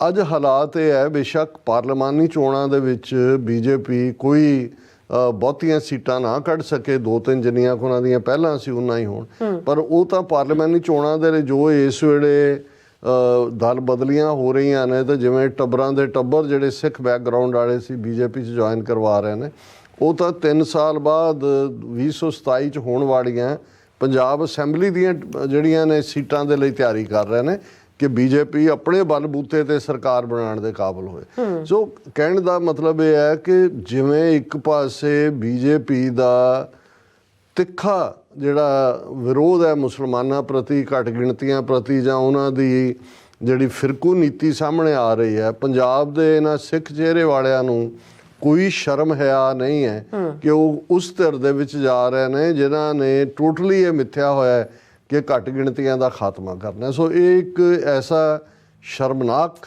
ਇਹ ਜੋ ਉੱਥੇ ਵਰਤਾਰਾ ਚੱਲ ਰਿਹਾ, ਇਹਦੇ ਬਾਰੇ ਮੇਰਾ ਗੱਲ ਕਰਨ ਨੂੰ ਵੀ ਜੀ ਨਹੀਂ ਕਰਦਾ ਹੈ, ਕਿਉਂਕਿ ਅਸੀਂ ਹੁਣੇ ਹੀ ਦੇਖ ਕੇ ਹਟੇ ਹਾਂ ਕਿ ਭਾਈ ਪਿਛਲੀਆਂ ਚੋਣਾਂ ਵੇਲੇ ਵੀ ਇੱਥੋਂ ਜਿਹੜਾ ਉਹ ਵਿਰੋਧ ਕਰਨ ਦੇ ਬਾਵਜੂਦ ਕਿਵੇਂ ਕਾਲਾ ਚੋਰ ਲਿਆਂਦੇ ਉਹਨਾਂ ਨੂੰ ਲਿਆ ਕੇ ਪਾਵਰ 'ਚ ਅੱਜ ਵੱਡੀ ਧਿਰ ਬਣਾ ਕੇ ਪੰਜਾਬ 'ਚ ਖੜਾ ਕਰ ਦਿੱਤਾ ਆਮ ਆਦਮੀ ਪਾਰਟੀ ਨੂੰ 92 ਸੀਟਾਂ ਦੇ ਕੇ, ਕਿ ਮਗਰੋਂ ਲੱਥਣੇ ਕਿਵੇਂ ਨੇ, ਕਦੋਂ ਲੱਥਣੇ ਨੇ, ਉਹ ਸਾਰਾ ਪੰਜਾਬ ਦੀ ਦੌਲਤ ਵੀ ਦੂਜੇ ਵੀ ਕਿਵੇਂ ਲੁੱਟ ਕੇ ਸਾਰੇ ਉਸ ਪਾਸੇ। ਉਹ ਇਕੱਲਾ ਇਹ ਨਹੀਂ ਹੈ ਵੀ ਅਸੈਂਬਲੀਆਂ ਜਾਂ ਦੂਜਿਆਂ 'ਚ ਤੁਹਾਡੀ ਕੋਈ ਆਵਾਜ਼ ਨਹੀਂ ਹੈ, ਜੇ 6 ਜਾਂ 7 ਰਾਜ ਸਭਾ ਦੇ ਮੈਂਬਰ ਬਣਦੇ ਨੇ ਤਾਂ ਉਹਨਾਂ 'ਚੋਂ ਤੁਸੀਂ ਦੇਖੋ ਪੰਜਾਬ 'ਚੋਂ ਕਰੋੜਾਂ ਦੇ ਸੌਦੇ ਹੋ ਕੇ ਉਹੀ ਬਾਣੀਆਂ ਲਿਜਾ ਕੇ ਉੱਥੇ ਬਿਠਾ ਦਿੱਤੇ ਜਾਂਦੇ ਨੇ। ਸੋ ਇਸ ਸਾਰੇ 'ਚ ਵੀਰ ਦਵਿੰਦਰ ਸਿੰਘ ਜੀ ਮੇਰੇ ਕੋਲ ਕੁਛ ਵੀ ਕਹਿਣ ਨੂੰ ਨਹੀਂ ਹੈ, ਕਿਉਂਕਿ ਪੰਜਾਬ ਦੇ ਮੁੱਦੇ ਤਾਂ ਗਾਇਬ ਨੇ। ਅਕਾਲੀ ਜਦੋਂ ਬਾਦਲਾਂ ਨੇ ਇਹ ਲਾਈਨ ਲਈ, ਕਿਉਂਕਿ ਉਹਨਾਂ ਨੇ ਵੀ ਕਾਹਨੂੰ ਲੈਣੀ ਸੀ, ਬੀਜੇਪੀ ਨੇ ਠੁੱਡਾ ਮਾਰ ਕੇ ਬਾਹਰ ਕੱਢਿਆ ਇਹਨਾਂ ਨੂੰ, ਤੇ ਲੱਗਦਾ ਸੀ ਕਿ ਵੀ ਘੱਟੋ ਘੱਟ ਜਦੋਂ ਕਿਸੇ ਦੇ ਜਿਹੜਾ ਕੋਈ ਸਚਿਆਰਤਾ ਦੇ ਨਾਲ ਖੜਾ ਹੁੰਦਾ ਹੈ ਉਹਦੇ ਨਾਲ ਧੋਖਾ ਹੁੰਦਾ ਹੈ ਜਾਂ ਉਸ ਨੂੰ ਲੈਟ ਡਾਊਨ ਕੀਤਾ ਜਾਂਦਾ ਹੈ ਤੇ ਉਹ ਰੋਹ ਦੇ ਵਿੱਚ ਉੱਠਦਾ ਹੈ ਜੀ। ਤੇ ਇਹਨਾਂ ਦਾ ਵੀ ਇਵੇਂ ਹੋਇਆ, ਸ਼ੁਰੂ 'ਚ ਲੱਗਾ ਕਿ ਜੀ ਹੁਣੇ ਪੰਥਕ ਏਜੰਡੇ ਵੱਲ ਇਹਨਾਂ ਨੇ ਬੰਦੀ ਸਿੰਘਾਂ ਦੀ ਰਿਹਾਈ ਦਾ ਮੁੱਦਾ ਜਾਂ ਦੂਸਰਾ ਕੋਈ ਚੁੱਕਣਗੇ, ਪਰ ਇਹਨਾਂ ਦਾ ਤਾਂ ਇਹੀ ਹੋਇਆ ਵੀ ਉਹ ਜਿਵੇਂ ਹੈ ਤਾਂ ਇਹ ਹਲਕੇ ਅੰਦਾਜ਼ ਦੀ ਗੱਲ, ਪਰ ਜਿਵੇਂ ਹੁੰਦੇ ਸੀ ਕਿ ਜੀ ਉੱਠਿਆ ਪੁੱਤ ਮਾਂ ਦਾ, ਕਹਿੰਦਾ ਕੁਛ ਕਰੂ, ਫਿਰ ਕਹਿੰਦਾ ਨਹੀਂ ਜੀ ਉੱਠਿਆ ਪੁੱਤ ਮਾਂ ਦਾ, ਕਹਿੰਦਾ ਫਿਰ ਕੀ ਕੀਤਾ, ਕਹਿੰਦਾ ਮੂਤ ਕੇ ਸੌਂ ਗਿਆ। ਹੁਣ ਤੁਸੀਂ ਇਹਨਾਂ ਦਾ ਹਾਲ ਦੇਖੋ ਬਾਦਲਾਂ ਦਾ, ਵੀ ਇਹਨਾਂ ਦੇ ਮੂੰਹੋਂ ਜਾਂ ਇਹਨਾਂ ਦਾ ਕੋਈ ਜਿਹੜਾ ਤੁਹਾਨੂੰ ਨਜ਼ਰ ਨਹੀਂ ਆਏਗਾ ਕਿ ਭਾਈ ਜੇ ਇਹਨਾਂ ਦੇ ਬੰਦੇ ਜਾ ਵੀ ਰਹੇ ਨੇ ਜਾਂ ਅਦਰਵਾਈਜ਼ ਹੈ ਕੋਈ, ਕਿਉਂਕਿ ਅਜੇ ਵੀ ਇਹਨਾਂ ਨੂੰ ਤਵੱਕੋ ਹੈ। ਇਹ ਨਹੀਂ ਹੈ ਵੀ ਹੁਣ ਸੀਟਾਂ 'ਚ ਤਾਂ ਕੀ ਹੋਣਾ, ਕਿਤੇ ਨਾ ਕਿਤੇ ਕੋਈ ਐਡਜਸਟਮੈਂਟ ਨਾਲ ਵੀ ਲੜ ਰਹੇ ਹੋਣਗੇ, ਪਰ ਇਹਨਾਂ ਨੂੰ ਤਵੱਕੋ ਇਹ ਹੈ ਵੀ ਜਦੋਂ ਚੋਣਾਂ ਤੋਂ ਬਾਅਦ ਜੇ ਸਾਡੇ 2 3 4 ਕੋਈ ਜਿੱਤ ਵੀ ਗਏ ਤੇ ਉੱਤੇ ਤੇ ਅਸੀਂ ਫੇਰ ਆਪਣਾ ਰਾਹ ਪੱਧਰਾ ਰੱਖੀਏ ਇਸ ਲੈਵਲ ਦਾ। ਸੋ ਇਸ ਸਭ ਦੇ ਚੱਲਦਿਆਂ ਮੈਨੂੰ ਨਹੀਂ ਲੱਗਦਾ ਕਿ ਵੀ ਸਾਡਾ ਕੁਝ ਵੀ ਐਟ ਸਟੇਕ ਹੈ। ਉਹੀ ਗੰਦੀ ਚੋਣ ਪ੍ਰੋਸੈਸ ਹੈ। ਹਾਂ, ਲੈ ਦੇ ਕੇ ਜਿਹੜੇ ਇੰਟਰਸਟ ਉੱਥੇ ਨੇ ਥੋੜ੍ਹੇ ਬਹੁਤ ਆਪਣੀਆਂ ਧਿਰਾਂ ਨੇ ਜਿਨ੍ਹਾਂ ਦੇ ਨਾਲ ਜਾਣਾ ਹੁੰਦਾ, ਅਸੀਂ ਹੁਣ ਉਸ ਦੇ ਉੱਤੇ ਗੱਲ ਨਹੀਂ ਕਰਾਂਗੇ। ਸਰ ਸਿਮਰਨਜੀਤ ਸਿੰਘ ਮਾਨ ਦੀ ਸਪੋਰਟ ਦੇ ਉੱਤੇ ਜਿਹੜਾ ਹੈ ਉਹ ਸੰਗਰੂਰ ਦਾ ਮੁਕਾਬਲਾ 4 ਪੱਖੀ ਹੈ, ਉੱਥੇ ਕਿਹਨੇ ਕੀ ਕਰਨਾ ਹੈ ਉਹ ਵੱਖਰੀ ਗੱਲ ਹੈ। ਔਰ ਜਿਵੇਂ ਅੱਜ ਇਹ ਕਨਫਰਮ ਵੀ ਹੋ ਗਿਆ ਕਿ ਭਾਈ ਅੰਮ੍ਰਿਤਪਾਲ ਸਿੰਘ ਖਡੂਰ ਸਾਹਿਬ ਤੋਂ ਆਜ਼ਾਦ ਉਮੀਦਵਾਰ ਦੇ ਤੌਰ ਤੇ ਚੋਣ ਲੜਨਗੇ। ਸੋ ਅਸੀਂ ਇਸ ਬਾਰੇ ਪਰਸੋਂ ਵੀ ਕੱਲ ਵੀ ਆਪਣੀ ਰਾਏ ਦਾ ਇਜ਼ਹਾਰ ਕਰ ਦਿੱਤਾ ਸੀ। ਹੁਣ ਆਉਣ ਵਾਲਾ ਇਹ ਸਾਰਾ ਮਹੀਨਾ ਚੋਣਾਂ ਤੋਂ ਬਾਅਦ ਤੱਕ ਵੀ ਅਸੀਂ ਇਸ ਵਿਸ਼ੇ ਦੇ ਉੱਤੇ ਕੋਈ ਕਮੈਂਟ ਨਹੀਂ ਕਰਨਾ ਹੈ, ਕਿਉਂਕਿ ਅਸੀਂ ਸਮਝਦੇ ਹਾਂ ਵੀ ਜੋ ਉਹਨਾਂ ਨੇ ਫੈਸਲਾ ਲਿਆ ਉਹ ਉਹਨਾਂ ਨੂੰ ਉਸ ਦੇ ਮੁਤਾਬਕ ਜੋ ਠੀਕ ਸਮਝਦੇ ਨੇ। ਸੋ ਅਸੀਂ ਜਿਹੜਾ ਉਹ ਕੋਈ ਨੈਗੇਟਿਵ ਇਸ ਦੇ ਵਿੱਚ ਗੱਲ ਨਹੀਂ ਕਹਿਣਾ ਚਾਹੁੰਦੇ, ਪਰ ਲੈ ਦੇ ਕੇ ਇਹ ਗੱਲ ਤਾਂ ਸ਼ਾਇਦ ਹਰ ਕੋਈ ਸਮਝਦਾ ਹੈ। ਜਿਹੜੇ ਪੰਥ ਦਰਦੀ ਨੇ ਉਹ ਵੀ ਸਮਝਦੇ ਨੇ ਕਿ ਇਸ ਸਿਸਟਮ ਚੋਂ ਸਿੱਖਾਂ ਦੇ ਲਈ ਨਿਕਲਣ ਵਾਲਾ ਕੁਛ ਨਹੀਂ ਹੈ। ਔਰ ਅੱਜ ਹੀ ਸਾਡੇ ਇੱਕ ਵੀਰ ਟੋਰਾਂਟੋ ਤੋਂ ਕਹਿ ਰਹੇ ਸੀ, ਕਹਿਣ ਲੱਗੇ ਕਿ ਜੀ ਜੇ ਇਹ ਗੱਲ ਤਾਂ ਛੱਡੋ, ਜੇ ਮਹਾਰਾਜਾ ਰਣਜੀਤ ਸਿੰਘ ਵੀ ਵਾਪਸ ਆ ਜਾਣ ਤੇ ਉਹ ਪੰਜਾਬ ਦੇ ਚੀਫ ਮਿਨਿਸਟਰ ਉਹਨਾਂ ਨੂੰ ਬਣਾ ਦਿਓ, ਤੇ ਕਹਿੰਦੇ ਵੀ ਉਹ ਵੀ ਪੰਜਾਬ ਦਾ ਜਾਂ ਸਿੱਖਾਂ ਦਾ ਕੋਈ ਭਲਾ ਨਹੀਂ ਕਰ ਸਕਣਗੇ, ਕਿਉਂਕਿ ਸਿਸਟਮ ਇਸ ਕਿਸਮ ਦਾ ਬਣ ਚੁੱਕਾ। ਔਰ ਇਹੀ ਗੱਲ ਜਦੋਂ ਅਸੀਂ ਹੁਣ ਇਹ ਨਹੀਂ ਹੈ ਵੀ ਸੰਤ ਜਰਨੈਲ ਸਿੰਘ ਖਾਲਸਾ ਪਿੰਡਾਂ ਵਾਲਿਆਂ ਨੇ ਜਿਹੜਾ ਉਹ ਜਦੋਂ ਉਹਨਾਂ ਨੇ ਰੈਵੋਲੂਸ਼ਨਰੀ ਲਾਈਨ ਨੂੰ ਲਿਆ, ਉਸ ਤੋਂ ਪਹਿਲਾਂ ਅਸੀਂ ਦੇਖਦੇ ਹਾਂ ਕਿ ਜਿਹੜੀਆਂ ਚੋਣਾਂ 1979 ਦੇ ਵਿੱਚ ਹੋਈਆਂ ਸ਼੍ਰੋਮਣੀ ਕਮੇਟੀ ਦੀਆਂ, ਉਸ ਦੇ ਵਿੱਚ ਪਿੰਡਾਂ ਵਾਲਿਆਂ ਨੇ ਦਲ ਖਾਲਸਾ ਜਦੋਂ ਭਾਈ ਗਜਿੰਦਰ ਸਿੰਘ ਦਾ ਉਹਨਾਂ ਦੇ ਉਮੀਦਵਾਰਾਂ ਦੀ, ਔਰ ਆਪਣੇ ਵੀ ਈਵਨ ਭਾਈ ਅਮਰੀਕ ਸਿੰਘ ਜਿਹੜੇ ਨੇ ਉਹ ਹਲਕਾ ਬਿਆਸ ਤੋਂ ਸ਼੍ਰੋਮਣੀ ਕਮੇਟੀ ਦੀ ਮੈਂਬਰੀ ਲਈ ਖਲੋਤੇ ਸੀ, ਔਰ ਉਹਨਾਂ ਨੂੰ ਕਿਵੇਂ ਨਿਰੰਕਾਰੀਆਂ ਦੀਆਂ ਵੋਟਾਂ ਨਾਲ, ਜਾਲੀ ਵੋਟਾਂ ਨਾਲ ਜੀਵਨ ਸਿੰਘ ਉਮਰਾ ਨੰਗਲ ਔਰ ਦੂਜੇ ਭਾਈ ਅਮਰੀਕ ਸਿੰਘ, ਸ਼ਹੀਦ ਭਾਈ ਅਮਰੀਕ ਸਿੰਘ, ਉਹਨਾਂ ਨੂੰ ਹਰਾ ਦਿੱਤਾ ਸੀ ਸ਼੍ਰੋਮਣੀ ਕਮੇਟੀ ਦੀ ਚੋਣ ਦੇ ਵਿੱਚ ਵੀ। ਔਰ ਉਹ ਸਾਰਾ ਦਲ ਖਾਲਸਾ ਜਾਂ ਜਿਹੜੇ ਪਿੰਡਾਂ ਵਾਲਿਆਂ ਦੇ ਔਰ ਪੰਥਕ ਧਿਰਾਂ ਦੇ ਸਪੋਰਟਡ ਕੈਂਡੀਡੇਟ ਸੀ, ਮੇਰੇ ਖਿਆਲ 4 ਜਾਂ 5 ਜਿੱਤੇ ਸੀ, ਕਦਾ ਹੋਰ ਵੱਧ ਘੱਟ ਹੋਏਗਾ। ਸੋ ਕਨਕਲੂਜਨ ਤਾਂ ਉਦੋਂ ਹੀ ਹਰ ਇੱਕ ਨੂੰ ਸੀ ਕਿ ਵੀ ਇਹ ਇਸ ਸਿਸਟਮ ਰਾਹੀਂ ਕੋਈ ਤੁਸੀਂ ਸਮਝੋ ਕਿ ਕੋਈ ਤੁਸੀਂ ਤਬਦੀਲੀ ਲਿਆਓ, ਕੋਈ ਸਿੱਖੀ ਦਾ ਭਲਾ ਹੋਏ, ਇਸ ਚੋਂ ਕੁਛ ਵੀ ਕੱਢਣ ਪਾਉਣ ਵਾਲਾ ਨਹੀਂ ਹੈ। ਸੋ ਵੀਰ ਦਵਿੰਦਰ ਸਿੰਘ ਜੀ, ਅਸੀਂ ਸਮਝਦੇ ਹਾਂ ਕਿ ਬੇਸ਼ੱਕ ਇਹ ਜਿਹੜੇ ਉੱਥੇ ਨੇ ਸ਼ਾਇਦ ਉਹਨਾਂ ਦੀ ਮਜਬੂਰੀ ਹੈ, ਕਿਸੇ ਨੇ ਬੱਚਿਆਂ ਦੀਆਂ ਨੌਕਰੀਆਂ ਲਵਾਉਣੀਆਂ, ਕਿਸੇ ਨੇ ਟਰਾਂਸਫਰਾਂ ਕਰਵਾਉਣੀਆਂ, ਕਿਸੇ ਨੂੰ ਜਿਹੜਾ ਕਈਆਂ ਦਾ ਏਜੰਡਾ ਪਿੰਡ ਦੀਆਂ ਗਲੀਆਂ ਨਾਲੇ ਪੱਕੇ ਕਰਨ, ਕੱਚੇ ਕਰਨ, ਇਸ ਤੱਕ ਹੀ ਮਹਿਦੂਦ ਹੈ। ਸੋ ਅਸੀਂ ਉਹਨਾਂ ਦੇ ਕਿਸੇ ਵੀ ਫੈਸਲੇ ਦੇ ਉੱਤੇ ਕੋਈ ਕਰ ਵੀ ਕੀ ਸਕਦੇ ਹਾਂ। ਜੇ ਉਹਨੂੰ ਜੇ ਇੱਕ ਸਟੇਜ ਦੇ ਉੱਤੇ 1999 ਦੇ ਵਿੱਚ 9 ਮੈਂਬਰ ਪਾਰਲੀਮੈਂਟ ਜਿਹੜੇ ਸੀ ਉਹ ਬਣਾ ਕੇ ਭੇਜੇ ਸੀ, ਉਹਨਾਂ 'ਚ ਵੀ ਅਸੀਂ ਦੇਖਿਆ। ਫਿਰ ਉਹ ਪੀਰੀਅਡ ਵੀ ਆਇਆ ਕਿ ਜਦੋਂ 84 ਤੋਂ ਬਾਅਦ ਪੰਜਾਬ ਦੇ ਵਿੱਚ ਰਾਜੀਵ ਲੌਂਗੋਵਾਲ ਅਕੋਰਡ ਦੇ ਥੱਲੇ ਅਕਾਲੀ ਸਰਕਾਰ ਜਿਹਨੂੰ 117 ਚੋਂ 74 ਸੀਟਾਂ ਮਿਲੀਆਂ ਸੀ, ਲਗਭਗ 2/3 ਸੁਰਜੀਤ ਸਿੰਘ ਬਰਨਾਲੇ ਦੀ ਕਮਾਂਡ ਥੱਲੇ। ਔਰ ਈਵਨ ਉਹ ਸਰਕਾਰ ਵੀ ਜਿਹੜੀ ਬਿਲਕੁਲ ਰਾਜੀਵ ਗਾਂਧੀ, ਕਿਉਂਕਿ ਜਿਹੜਾ ਲੌਂਗੋਵਾਲ ਸਮਝੌਤਾ ਕੀਤਾ ਜਿਹਦੀ ਕੀਮਤ ਫਿਰ ਲੌਂਗੋਵਾਲ ਨੂੰ ਆਪਣੀ ਜਾਨ ਨਾਲ ਵੀ ਤਾਰਨੀ ਪਈ, ਉਹ ਬਲਵੰਤ ਸਿੰਘ ਟਿੱਡਾ ਤੇ ਸੁਰਜੀਤ ਸਿੰਘ ਬਰਨਾਲਾ ਇਹਨਾਂ ਨੇ ਕਰਵਾਇਆ ਸੀ। ਔਰ ਉਦੋਂ ਹੀ ਐਗਰੀਮੈਂਟ ਹੋ ਗਿਆ ਸੀ ਕਿ ਸੁਰਜੀਤ ਸਿੰਘ ਬਰਨਾਲਾ ਚੀਫ ਮਿਨਿਸਟਰ ਬਣੇਗਾ। ਬਣਿਆ ਵੀ ਰਾਜੀਵ ਗਾਂਧੀ ਦਿੱਲੀ ਦੇ ਵਿੱਚ ਸੀ, ਔਰ ਰਾਜੀਵ ਲੌਂਗੋਵਾਲ ਅਕੋਰਡ ਦੀ ਇੱਕ ਟਰਮ ਸੀ ਕਿ 26 ਜਨਵਰੀ 1986 ਤੋਂ ਪਹਿਲੇ ਚੰਡੀਗੜ੍ਹ ਜਿਹੜਾ ਉਹ ਪੰਜਾਬ ਨੂੰ ਦੇ ਦਿੱਤਾ ਜਾਏਗਾ। ਹੁਣ ਉਸ ਦਾ ਕੋਈ ਕਲੌਜ਼ ਲਾਗੂ ਬਰਨਾਲਾ ਸਰਕਾਰ ਨਹੀਂ ਹਾਲਾਂ ਉਸ ਸਮਝੌਤੇ ਜੇ ਮੰਨ ਆਏ ਸੀ ਕਿ ਅਸੀਂ SYL ਕਨਾਲ ਬਣਾ ਕੇ ਦੇਵਾਂਗੇ, ਲੇਕਿਨ 26 ਜਨਵਰੀ 1986 ਆਇਆ, ਨਿਕਲ ਗਿਆ, ਦੇਣਾ ਕਿ ਨਹੀਂ ਸੀ ਚੰਡੀਗੜ੍ਹ। ਸੋ ਹੁਣ ਇਹ ਸਾਰੀਆਂ ਮੈਂ ਇਸ ਲਈ ਜਿਹੜੀਆਂ ਉਦਾਹਰਨਾਂ ਰਿਪੀਟ ਕਰ ਰਿਹਾ ਕਿ ਜਿਹੜੀ ਕਰੰਟ ਜਨਰੇਸ਼ਨ ਹੈ, ਜਿਨ੍ਹਾਂ ਨੂੰ ਇਹ ਲੱਗਦਾ ਕਿ ਵੀ ਪਤਾ ਨਹੀਂ ਇਸ ਚੋਣ ਪ੍ਰੋਸੈਸ ਚੋਂ ਜੇ 117 ਚੋਂ 117 ਵੀ ਤੁਹਾਡੇ ਬਣ ਜਾਣ ਫਿਰ ਵੀ ਕੁਝ ਨਹੀਂ ਹੋਣ ਵਾਲਾ, ਕਿਉਂਕਿ ਵੱਧ ਤੋਂ ਵੱਧ ਹੈ ਜੀ ਉਹ ਖਾਲਿਸਤਾਨ ਦਾ ਮਤਾ ਪਾਸ ਕਰ ਦੇਣ, ਫਿਰ ਦੁਨੀਆ ਦੇਖੇਗੀ ਕਿ ਹੈ, ਇਵੇਂ ਨਹੀਂ ਹੈ।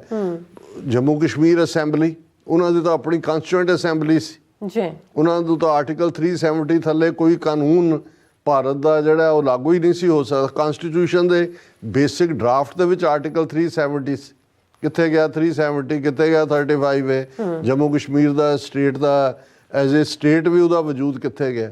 ਸੋ ਮੈਂ ਸਮਝਦਾ ਕਿਉਂਕਿ ਅਸੀਂ ਸ਼ਾਇਦ ਹੁਣ ਜ਼ਿਆਦਾ ਘਾਟਾਂ ਦਾ ਪਾਣੀ ਪੀ ਲਿਆ ਅੱਧੀ ਸਦੀ ਦੇ ਵਿੱਚ, ਸਾਨੂੰ ਥੋੜ੍ਹੀ ਬਹੁਤ ਸਮਝ ਹੈ, ਸ਼ਾਇਦ ਸਾਨੂੰ ਵੀ ਵਕਤ ਲੱਗਾ ਸਮਝਦੇ। ਅਤੇ ਜਿਹੜੇ ਸਾਡੇ ਯੰਗਰ ਵੀਰ ਭੈਣਾਂ ਨੇ ਜਿਹੜੇ ਇੱਕ ਆਪਣੇ ਉਤਸ਼ਾਹ ਦੇ ਨਾਲ ਲੱਗੇ ਹੋਏ ਨੇ, ਅਸੀਂ ਐਡਮਾਇਰ ਕਰਦੇ ਹਾਂ ਕਿ ਭਾਈ ਉਹ ਦੇਖਦੇ ਨੇ, ਸੋਚਦੇ ਨੇ। ਪਰ ਜਦੋਂ ਤੁਸੀਂ ਸਾਰੇ ਸਿਸਟਮ ਨੂੰ ਸਮਝਦੇ ਹੋ, ਅਤੇ ਕਿਉਂਕਿ ਅਸੀਂ ਸਟੇਟਸ ਕੋ ਦੇ ਹੱਕ ਵਿੱਚ ਨਹੀਂ ਹੈ, ਰੈਵੋਲੂਸ਼ਨ ਹਮੇਸ਼ਾ ਮਤਲਬ ਹੀ ਸਟੇਟਸ ਕੋ ਨੂੰ ਤੋੜਨ ਦਾ ਹੁੰਦਾ ਹੈ। ਤੇ ਜੇ ਤੁਸੀਂ ਕਹੋ ਜੀ ਸਟੇਟਸ ਕੋ ਦੇ ਸਿਸਟਮ ਦੇ ਵਿੱਚ ਵੜ ਕੇ ਤੁਸੀਂ ਉਹਨੂੰ ਰੈਵੋਲੂਸ਼ਨ ਲਿਆਓਗੇ, ਫਿਰ ਤੁਸੀਂ ਆਹੀ ਪੈਦਾ ਕਰੋਗੇ ਜੋ ਬਰਨਾਲੇ ਔਰ ਟੌੜੇ, ਤਲਵੰਡੀ, ਸੁਖਬੀਰ ਬਾਦਲ, ਭਗਵੰਤ ਮਾਨ, ਅਮਰਿੰਦਰ, ਇਹ ਜਿਹੜੀ ਸਾਰੀ ਨਸਲ ਹੈ, ਇਹ ਸਿਰਾਂ ਤੇ ਇਹਨਾਂ ਦੇ ਪੱਗਾਂ ਨੇ ਵੱਡੀਆਂ ਵੱਡੀਆਂ, ਔਰ ਇਹਨਾਂ ਨੇ ਸਹੁੰ ਵੀ ਚੁੱਕੀਆਂ। ਕਿਸੇ ਨੇ ਗੁਟਕੇ ਤੇ ਹੱਥ ਰੱਖ ਕੇ ਚੁੱਕੀ, ਕਿਸੇ ਨੇ ਡਰੱਗਸ 24 ਘੰਟੇ 'ਚ ਖਤਮ ਕਰਨ ਦੀ ਸਹੁੰ ਚੁੱਕੀ,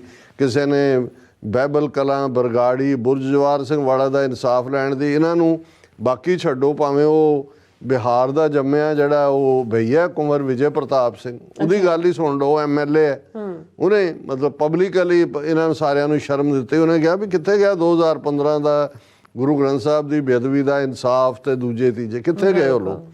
ਹੁਣ ਉਹ ਕਿੱਥੇ ਗਏ? ਨਵਜੋਤ ਸਿੱਧੂ ਜਾਂ ਇਹ ਸੁਖਪਾਲ ਖਹਿਰਾ ਤੇ ਦੂਜੇ ਲੋਕ ਜਿਹੜੇ ਪੰਜਾਬ ਅਸੈਂਬਲੀ 'ਚ ਖਲੋ ਕੇ ਜਦੋਂ ਅਮਰਿੰਦਰ ਦੇ ਵੇਲੇ ਇਸ ਮੁੱਦੇ ਤੇ ਬੋਲਦੇ ਸੀ, ਅੱਜ ਉਹ ਸਰਕਾਰ ਦੇ ਹੀ ਸੰਦ ਬਣਿਆ ਹੋਇਆ, ਕੋਈ ਇੱਥੇ ਖੜਾ, ਕੋਈ ਉੱਥੇ ਖੜਾ, ਉਸ ਕਿਸਮ ਦੀ ਖੇਡ ਖੇਡ ਰਹੇ ਨੇ। ਸੋ ਉੱਥੇ ਜਿਹਨੂੰ ਮਰਜ਼ੀ, ਜੇ ਤੁਸੀਂ ਕਿਸੇ ਬੰਦੇ ਨੂੰ ਆਪਣੇ ਨੂੰ ਜਿਹੜਾ ਕਿ ਡੈਡੀਕੇਟਡ ਹੈ ਉਹਨੂੰ ਨਿਕੰਮਾ ਕਰਨਾ, ਤਾਂ ਉਹਨੂੰ ਕਹੋ ਜੀ ਉੱਥੇ ਤੂੰ ਸਿਆਸੀ ਪਾਰਟੀ ਜੁਆਇਨ ਕਰ ਲੈ ਤੇ ਤੂੰ ਚੋਣ ਸਿਸਟਮ 'ਚ ਆ ਜਾਂ ਦੂਜਾ, ਤੁਹਾਨੂੰ ਉਦੋਂ ਸਮਝ ਆਏਗੀ ਕਿ ਭਾਈ ਉਹ ਸਿਸਟਮ ਜਿਹੜਾ ਹੈ ਉਸ ਦੇ ਵਿੱਚ ਕਿਵੇਂ ਤੁਹਾਨੂੰ ਗਾਲ ਦਿੱਤਾ ਜਾਂਦਾ ਹੈ, ਤੁਹਾਡੀ ਗੈਰਤ ਨੂੰ, ਅਣਖ ਨੂੰ, ਤੇ ਹੌਲੀ ਹੌਲੀ ਹੌਲੀ ਤੁਸੀਂ ਉਸੇ ਹੀ ਸਟੇਟ ਦੇ ਸੰਦ ਬਣ ਜਾਂਦੇ ਹੋ। ਵੀਰ ਦਵਿੰਦਰ ਸਿੰਘ ਜੀ, ਤੁਹਾਡਾ ਬਹੁਤ ਬਹੁਤ ਸ਼ੁਕਰੀਆ।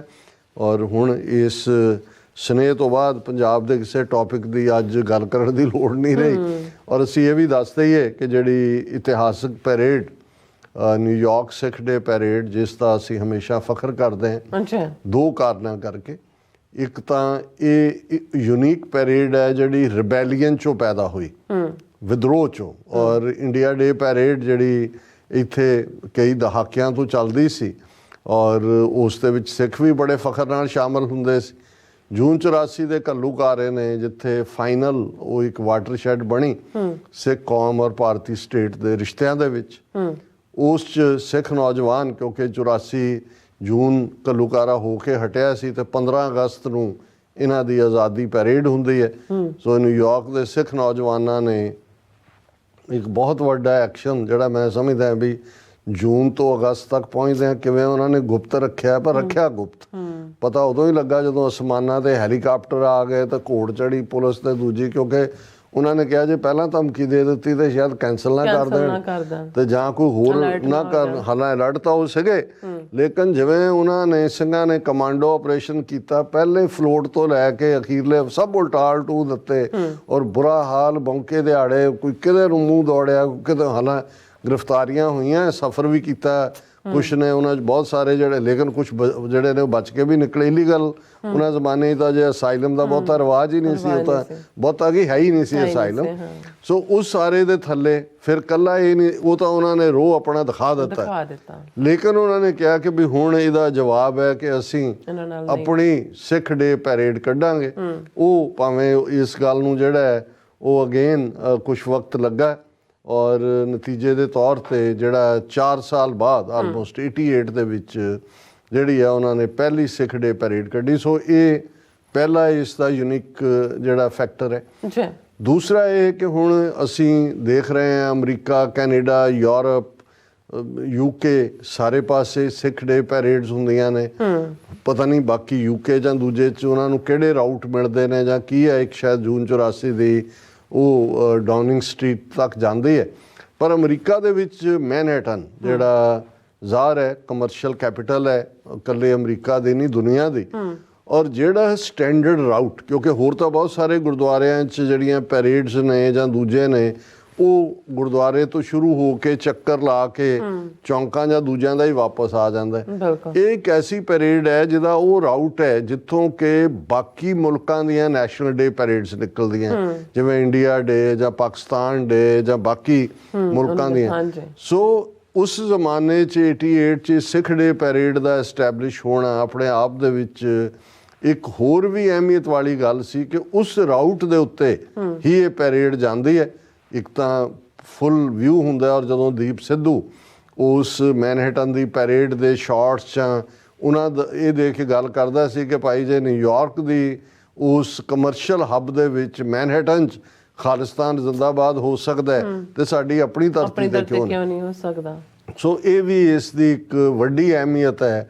ਔਰ ਥਰਡਲੀ ਜ਼ਾਹਰ ਹੈ ਕਿ ਇਹਨਾਂ 38 ਸਾਲਾਂ 'ਚ ਮੈਨੇਜਮੈਂਟਾਂ 'ਚ ਵੀ ਤਬਦੀਲੀਆਂ ਹੋਈਆਂ, ਕੁਝ ਥਾਵਾਂ 'ਤੇ ਇੰਡੀਅਨ ਜਿਹੜੀ ਆ ਇਨਫਿਲਟ੍ਰੇਸ਼ਨ ਵੀ ਹੋਈ। ਹੁਣ ਵੀ ਇਸ ਪੈਰੇਡ ਦੇ ਮੌਕੇ ਬਾਦਲਾਂ ਨੂੰ ਰੈਕਗਨੀਸ਼ਨ ਦਿਵਾਉਣ ਦੇ ਲਈ ਕੁਝ ਜਿਹੜੇ ਨੇ ਇਸ ਕਿਸਮ ਦੇ ਸੰਦ ਆਪਣੀ ਕਾਰਵਾਈ ਕਰ ਰਹੇ ਸੀ। ਔਰ ਚੰਗੀ ਗੱਲ ਹੈ ਕਿ ਭਾਈ ਸਿੱਖ ਜਥੇਬੰਦੀਆਂ ਨੇ, ਗੁਰਦੁਆਰਾ ਕਮੇਟੀਆਂ ਨੇ, ਗੁਰਦੁਆਰਾ ਮੈਨੇਜਮੈਂਟ ਰਿਚਮੰਡ ਹਿੱਲ ਸਾਰਿਆਂ ਨੇ ਟੂਗੈਦਰਨੈਸ ਦੇ ਨਾਲ ਉਹੀ ਫੈਸਲਾ ਲਿਆ ਜੋ ਪੰਥ ਦਾ ਫੈਸਲਾ ਹੈ ਕਿ ਭਾਈ ਅਲਟੀਮੇਟਲੀ ਇੱਥੇ ਉਹੀ ਬਾਗੀ ਸੁਰ ਰਹੇਗੀ। ਇਹ ਖਾਲਿਸਤਾਨ ਦੀ ਸਰਜ਼ਮੀਨ ਨੂੰ ਆਜ਼ਾਦ ਕਰਾਉਣ ਦੇ ਲਈ ਇਹ ਬੇਸ ਹੈ। ਇਹ ਪੈਰੇਡ ਜਿਹੜਾ ਹੈ ਉਸ ਦਾ ਇੱਕ ਇਕੱਲਾ ਸਿੰਬਲ ਹੀ ਨਹੀਂ, ਉਸ ਦਾ ਇੱਕ ਜਵਾਬ, ਇੱਕ ਐਸਟੈਬਲਿਸ਼ਡ ਇੰਸਟੀਟਿਊਸ਼ਨ ਬਣੀ ਹੋਈ ਹੈ। ਔਰ ਇਸ ਪੈਰੇਡ ਦੇ ਉੱਤੇ ਲੱਖਾਂ ਡਾਲਰ ਵੀ ਖਰਚ ਹੁੰਦੇ ਨੇ ਕਿਉਂਕਿ ਰੰਗ ਬਰੰਗੇ ਫਲੋਟਸ ਜਿਹੜੇ 'ਚੋਂ ਬਹੁਤ ਸਾਰੇ ਉਸ ਥੀਮ ਦੇ ਉੱਤੇ ਹੀ ਹੁੰਦੇ ਨੇ। ਜਿਵੇਂ ਅੱਜ ਹੁਣ ਕਰੰਟ ਥੀਮ ਜੇ ਭਾਈ ਗੁਰਦੇਵ ਸਿੰਘ ਕੌਂਕੇ ਦੀ ਸ਼ਹਾਦਤ ਨੂੰ ਸਮਰਪਿਤ ਹੈ ਜਾਂ ਬੰਦੀ ਸਿੰਘਾਂ ਦੀ ਰਿਹਾਈ ਦਾ ਮੁੱਦਾ ਹੈ, ਜਾਂ ਇਹ ਸਾਰੇ ਜਿਹੜੇ ਨੇ ਇਹ ਹੁੰਦੇ ਨੇ ਹਾਵੀ। ਔਰ ਪ੍ਰਮੁੱਖ ਸਟੇਜ ਦੇ ਉੱਤੇ ਹੁਣ ਪਿਛਲੇ ਕੁਝ ਸਾਲਾਂ ਤੋਂ ਤਾਂ ਨਿਊਯਾਰਕ ਸਿਟੀ ਦਾ ਮੇਅਰ ਵੀ ਜਿਹੜਾ ਇਸ ਪੈਰੇਡ ਦਾ ਹਿੱਸਾ ਬਣਦਾ ਹੈ, ਜਿਹੜੀ ਬਹੁਤ ਵੱਡੀ ਗੱਲ ਹੈ। ਔਰ ਪਿਛਲੀ ਪੈਰੇਡ ਦੇ ਵੇਲੇ ਚੱਕ ਸ਼ੂਮਰ ਜਿਹੜਾ ਇਸ ਵੇਲੇ ਸੈਨੇਟ ਦੇ ਵਿੱਚ ਮੈਜੋਰਿਟੀ ਡੈਮੋਕ੍ਰੈਟ ਪਾਰਟੀ ਦਾ ਲੀਡਰ ਹੈ, ਸੈਨੇਟਰ ਹੈ ਨਿਊਯਾਰਕ ਤੋਂ, ਉਸ ਦੀ ਵੀ ਪਾਰਟਿਸਿਪੇਸ਼ਨ ਸੀ। ਔਰ ਕੱਲ੍ਹ ਵੀ ਅਸੀਂ ਦੇਖਾਂਗੇ ਕਿ ਇਹਨਾਂ 'ਚੋਂ ਜਿਹੜੇ ਨੇ ਪ੍ਰੋਮੀਨੈਂਟ ਜਿਹੜੇ ਨੇ ਹੋਣਗੇ, ਬਾਕੀ ਕੌਂਸਲਮੈਨ ਜਾਂ ਦੂਜੇ ਤੀਜੇ ਤਾਂ ਬਹੁਤ ਸਾਰੇ ਆਉਂਦੇ ਨੇ। ਸੋ ਅਸੀਂ ਇਸ ਬਾਰੇ ਦੱਸ ਦਈਏ, ਹਾਲਾਂ ਐਡਵਰਟੀਜ਼ਮੈਂਟ ਵੀ ਸਾਡੇ ਚੱਲ ਰਹੀ ਹੈ ਕਿ ਸਿੱਖ ਡੇ ਪੈਰੇਡ 12 ਵਜੇ ਤੋਂ ਆਲਮੋਸਟ 4-5 ਵਜੇ ਤੱਕ ਦਾ ਟਾਈਮ ਹੁੰਦਾ ਹੈ। ਔਰ ਇਸ ਦੀ ਸ਼ੁਰੂਆਤ 37th ਐਵਨਿਊ ਤੋਂ ਹੁੰਦੀ ਹੈ, ਮੈਡੀਸਨ ਐਵਨਿਊ ਤੇ, ਔਰ ਆਪਣਾ ਰਾਊਟ ਲੈ ਕੇ ਫਿਰ ਮੈਡੀਸਨ ਸਕੁਅਰ ਪਾਰਕ ਜਾ ਕੇ ਐਂਡ ਹੁੰਦਾ। ਕੋਈ ਬਹੁਤ ਜ਼ਿਆਦਾ ਵਾਕ ਨਹੀਂ ਹੈ। ਔਰ TV 84 ਜਿਹੜਾ ਪਿਛਲੇ 12 ਸਾਲਾਂ ਤੋਂ ਹੀ, ਹੁਣ ਤਾਂ 13ਵਾਂ ਸਾਲ ਹੋਏਗਾ ਜਦੋਂ ਅਸੀਂ 2013 ਤੋਂ ਕੋਈ ਦਸੰਬਰ 2012 'ਚ ਦੀ ਸ਼ੁਰੂਆਤ ਹੋਈ, ਲਾਈਵ ਕਵਰੇਜ ਇਸ ਪੈਰੇਡ ਦੀ ਹੁੰਦੀ ਹੈ। ਸਾਡੀ ਟੈਕਨੀਕਲ ਟੀਮ ਬਹੁਤ ਮਿਹਨਤ ਕਰਦੀ ਹੈ ਔਰ ਹੁਣ ਵੀ ਜਿਹੜਾ ਇਸ ਦੀ ਲਾਈਵ ਕਵਰੇਜ ਕੱਲ੍ਹ ਹੋਏਗੀ। ਔਰ ਜਿਹੜੀ TV 84 ਦੀ ਆਪਣੀ ਸਟੇਜ ਹੈ ਜਿੱਥੋਂ ਕਿ ਜਦੋਂ ਪੈਰੇਡ ਆਪਣੇ ਫਾਈਨਲ ਪੜਾਅ ਵੱਲ ਆਉਂਦੀ ਹੈ ਉਹ 29th ਸਟਰੀਟ ਤੇ ਹੋਏਗੀ। ਸੋ ਜਿਹੜੇ ਵੀਰ ਭੈਣਾਂ ਇਸ ਨੂੰ ਸੁਣ ਰਹੇ ਨੇ ਉਹ ਆਉਣ ਵੀ, ਔਰ TV 84 ਦੀ ਜਿਹੜਾ ਉਸ ਸਟੇਜ ਦੇ ਉੱਤੇ ਆ ਕੇ ਵੀ ਆਪਣੇ ਇੰਟਰਵਿਊ ਦੇ ਤੁਸੀਂ ਉੱਤੇ ਹੋਵੋਗੇ ਔਰ ਉਹ ਸਾਰਿਆਂ ਨੂੰ। ਸੋ ਅਸੀਂ ਸਮਝਦੇ ਹਾਂ ਕਿ ਵੀ ਇਹ ਇੱਕ ਪ੍ਰੈਸਟੀਜੀਅਸ ਪੈਰੇਡ ਹੈ ਔਰ ਕੱਲ ਮੌਸਮ ਵੀ ਫਸਟ ਕਲਾਸ ਹੈ ਔਰ ਖੁੱਲ ਕੇ ਜਿਹੜੀ ਹੈ ਸਾਰੀ ਗੱਲਬਾਤ ਹੋਏਗੀ। ਹੁਣ ਅੱਜ ਸਰ ਸਤਪਾਲ ਸਿੰਘ ਪੁਰੇਵਾਲ ਸਾਡੇ ਮਿੱਤਰ, ਸਹਿਯੋਗੀ ਔਰ ਅਣਥੱਕ ਪੰਥਕ ਸੇਵਕ, ਉਹਨਾਂ ਦੀ ਲਿਖਤ ਆਈ। ਉਹਨਾਂ ਨੇ ਸੁਪਰੀਮ ਕੋਰਟ ਵੱਲੋਂ EVM ਮੁੱਦਿਆਂ 'ਤੇ ਜਿੰਨੀਆਂ ਪਟੀਸ਼ਨਾਂ ਸੀ EVM ਔਰ VVPAT ਉਹ ਖਾਰਜ ਕਰਕੇ ਸੁਪਰੀਮ ਕੋਰਟ ਨੇ ਝਾੜ ਪਾਈ ਉਹਨਾਂ ਨੂੰ ਔਰ ਇਹ ਕਿਹਾ ਕਿ ਜੀ ਬਿਲਕੁਲ EVM ਜਿਹੜਾ ਉਹ ਦਰੁਸਤ ਹੈ ਔਰ ਇਹਦੇ ਆਧਾਰ 'ਤੇ ਹੋਏਗਾ। ਥੋੜ੍ਹੀਆਂ ਬਹੁਤ ਕੰਡੀਸ਼ਨਸ ਨਾਲ ਨੇ ਤੇ ਉਹਨਾਂ ਨੇ ਕਿਹਾ ਕਿ ਜੀ ਹੁਣ ਬੀਜੇਪੀ ਨੂੰ ਜਿਹੜਾ ਕੋਈ ਨਹੀਂ ਜਿਹੜਾ ਹਰਾ ਸਕਦਾ। ਉਹਨਾਂ ਨੇ ਕਿਹਾ ਜੀ ਅਸੀਂ ਤਾਂ ਪਹਿਲਾਂ ਤੋਂ ਹੀ ਕਹਿੰਦੇ ਸੀ ਇਹ ਖੇਡ ਹੈ ਸਾਰੀ ਔਰ ਦੂਸਰਾ, ਔਰ ਉਹਨਾਂ ਨੇ ਮੈਨੂੰ ਵੀ ਇਹ ਕਿਹਾ ਕਿ ਜੀ ਹੁਣ ਦੇਖਦੇ ਹਾਂ ਤੁਸੀਂ ਅੱਜ ਆਪਣੇ ਪ੍ਰੋਗਰਾਮ 'ਚ ਕੀ ਕਹਿੰਦੇ ਹੋ। ਹਾਲਾਂ ਵੈਸੇ ਜੇ ਪੁਰੇਵਾਲ ਸਾਹਿਬ ਨਾਲ ਕਹਿੰਦਾ ਤਾਂ ਮੈਂ ਇਹਦਾ ਨੋਟਿਸ ਵੀ ਨਹੀਂ ਸੀ ਲੈਣਾ। ਉਹਦਾ ਰੀਜ਼ਨ ਹੈ ਕਿ ਆਲਰੇਡੀ ਫੋਰਗੋਨ ਕਨਕਲੂਜਨ ਹੈ ਸਾਨੂੰ, ਇਹ ਹੁਣ ਦਾ ਨਹੀਂ, ਇਹ ਪਹਿਲੇ ਦਿਨ ਤੋਂ ਹੀ ਫੋਰਗੋਨ ਕਨਕਲੂਜਨ ਹੈ ਕਿ ਵੀ ਜੇ ਈਵਨ ਇਹ ਨਾ ਆ ਜਾਣਗੇ ਦੂਸਰੇ ਆ ਜਾਣਗੇ ਸਾਡੇ ਸਿਸਟਮ ਨੂੰ ਕੋਈ ਫਰਕ ਪੈ, ਜਦੋਂ ਤੱਕ ਕਿਸੇ ਤੋਂ ਅਸੀਂ ਮਾੜੀ ਮੋਟੀ ਹੋਪ ਵੀ ਰੱਖਦੇ ਹਾਂ ਕਿ ਉਸ ਸਿਸਟਮ ਦੇ ਆਉਣ ਨਾਲ ਸਾਡੇ ਕੁਛ ਨਹੀਂ ਹੋਣਾ। ਜਦੋਂ ਸਿੱਖਾਂ ਨੂੰ ਵਿਦ ਕਲੈਰਿਟੀ, ਇਹ ਠੀਕ ਹੈ ਜਿਹੜੇ ਪੰਜਾਬ 'ਚ ਸਾਡੇ ਭਾਈ ਭੈਣਾਂ ਉੱਥੇ ਬੈਠੇ ਨੇ ਉਹਨਾਂ ਨੇ ਲੋਕਲ ਜੋ ਉਹਨਾਂ ਨੂੰ ਅਸੀਂ ਕਰਸ ਵੀ ਨਾ ਕਰੀਏ, ਲੇਕਿਨ ਅਸੀਂ ਬਾਰ-ਬਾਰ ਐਵੇਂ ਕੋਈ ਇਧਰਲੀ ਹੋਪ ਕੋਈ ਉਧਰਲੀ ਹੋਪ ਖੜੀ ਕਰਕੇ ਇਸ 'ਚੋਂ ਕੋਈ ਕੱਢਣ ਪਾਉਣ ਵਾਲਾ ਨਹੀਂ। ਉੱਥੇ ਹਿੰਦੂਤਵਾ ਦਾ ਏਜੰਡਾ ਹੀ ਰਹਿਣਾ। ਜੇ ਵਿਰੋਧੀ ਧਿਰ ਵੀ ਆ ਜਾਏ, EVM ਮਸ਼ੀਨਾਂ ਨੂੰ ਵੀ ਪਾਸੇ ਛੱਡ ਦਿਓ, ਫਿਰ ਵੀ ਜਿਹੜਾ ਏਜੰਡਾ ਹਿੰਦੂਤਵਾ ਦਾ ਸੈੱਟ ਕਰ ਦਿੱਤਾ ਗਿਆ ਹੈ ਉਹਨੂੰ ਕੋਈ ਚੇਂਜ ਨਹੀਂ ਕਰ ਸਕਦਾ। ਪਰ ਇਹ ਆਮ ਜੇ ਮੇਰੀ ਕੋਈ ਬਹੁਤੀ ਇਹਦੇ 'ਚ ਦਿਲਚਸਪੀ ਨਹੀਂ ਰਹੀ ਦੇ ਬਾਵਜੂਦ, ਕਿਉਂਕਿ ਮੈਨੂੰ ਇਹ ਪਤਾ ਸੀ ਕਿ ਇਹ ਜਿਹੜੀਆਂ ਦੋਨੋਂ ਹੀ ਟਾਈਪ ਦੀਆਂ EVM ਮਸ਼ੀਨਾਂ ਨੇ, ਜਦੋਂ ਅਸੀਂ ਇਹਨਾਂ ਦੀ ਗੱਲ ਕਰ ਰਹੇ ਹਾਂ ਤੇ ਇਹ ਇਹਨਾਂ ਨੂੰ ਕਿਸੇ ਹੋਰ ਨੇ ਨਹੀਂ ਬਣਾਇਆ ਹੋਇਆ, ਇਹ ਵਿਦਨ ਇੰਡੀਆ ਹੀ ਬਣੀਆਂ ਹੋਈਆਂ ਨੇ। ਔਰ ਵਿਦਨ ਇੰਡੀਆ ਵੀ ਜਦੋਂ ਤੁਸੀਂ ਇਹਨਾਂ ਦੀ, ਮੈਂ ਇਹ ਦੇਖ ਰਿਹਾ ਸੀ ਵੀ ਇਹ ਕਦੋਂ ਤੇ ਇਹਦਾ ਇਹ ਸਾਰੀ ਸ਼ੁਰੂਆਤ ਕਿੱਥੋਂ ਹੋਈ ਔਰ ਇਸ ਦਾ ਕੀ ਹੈ।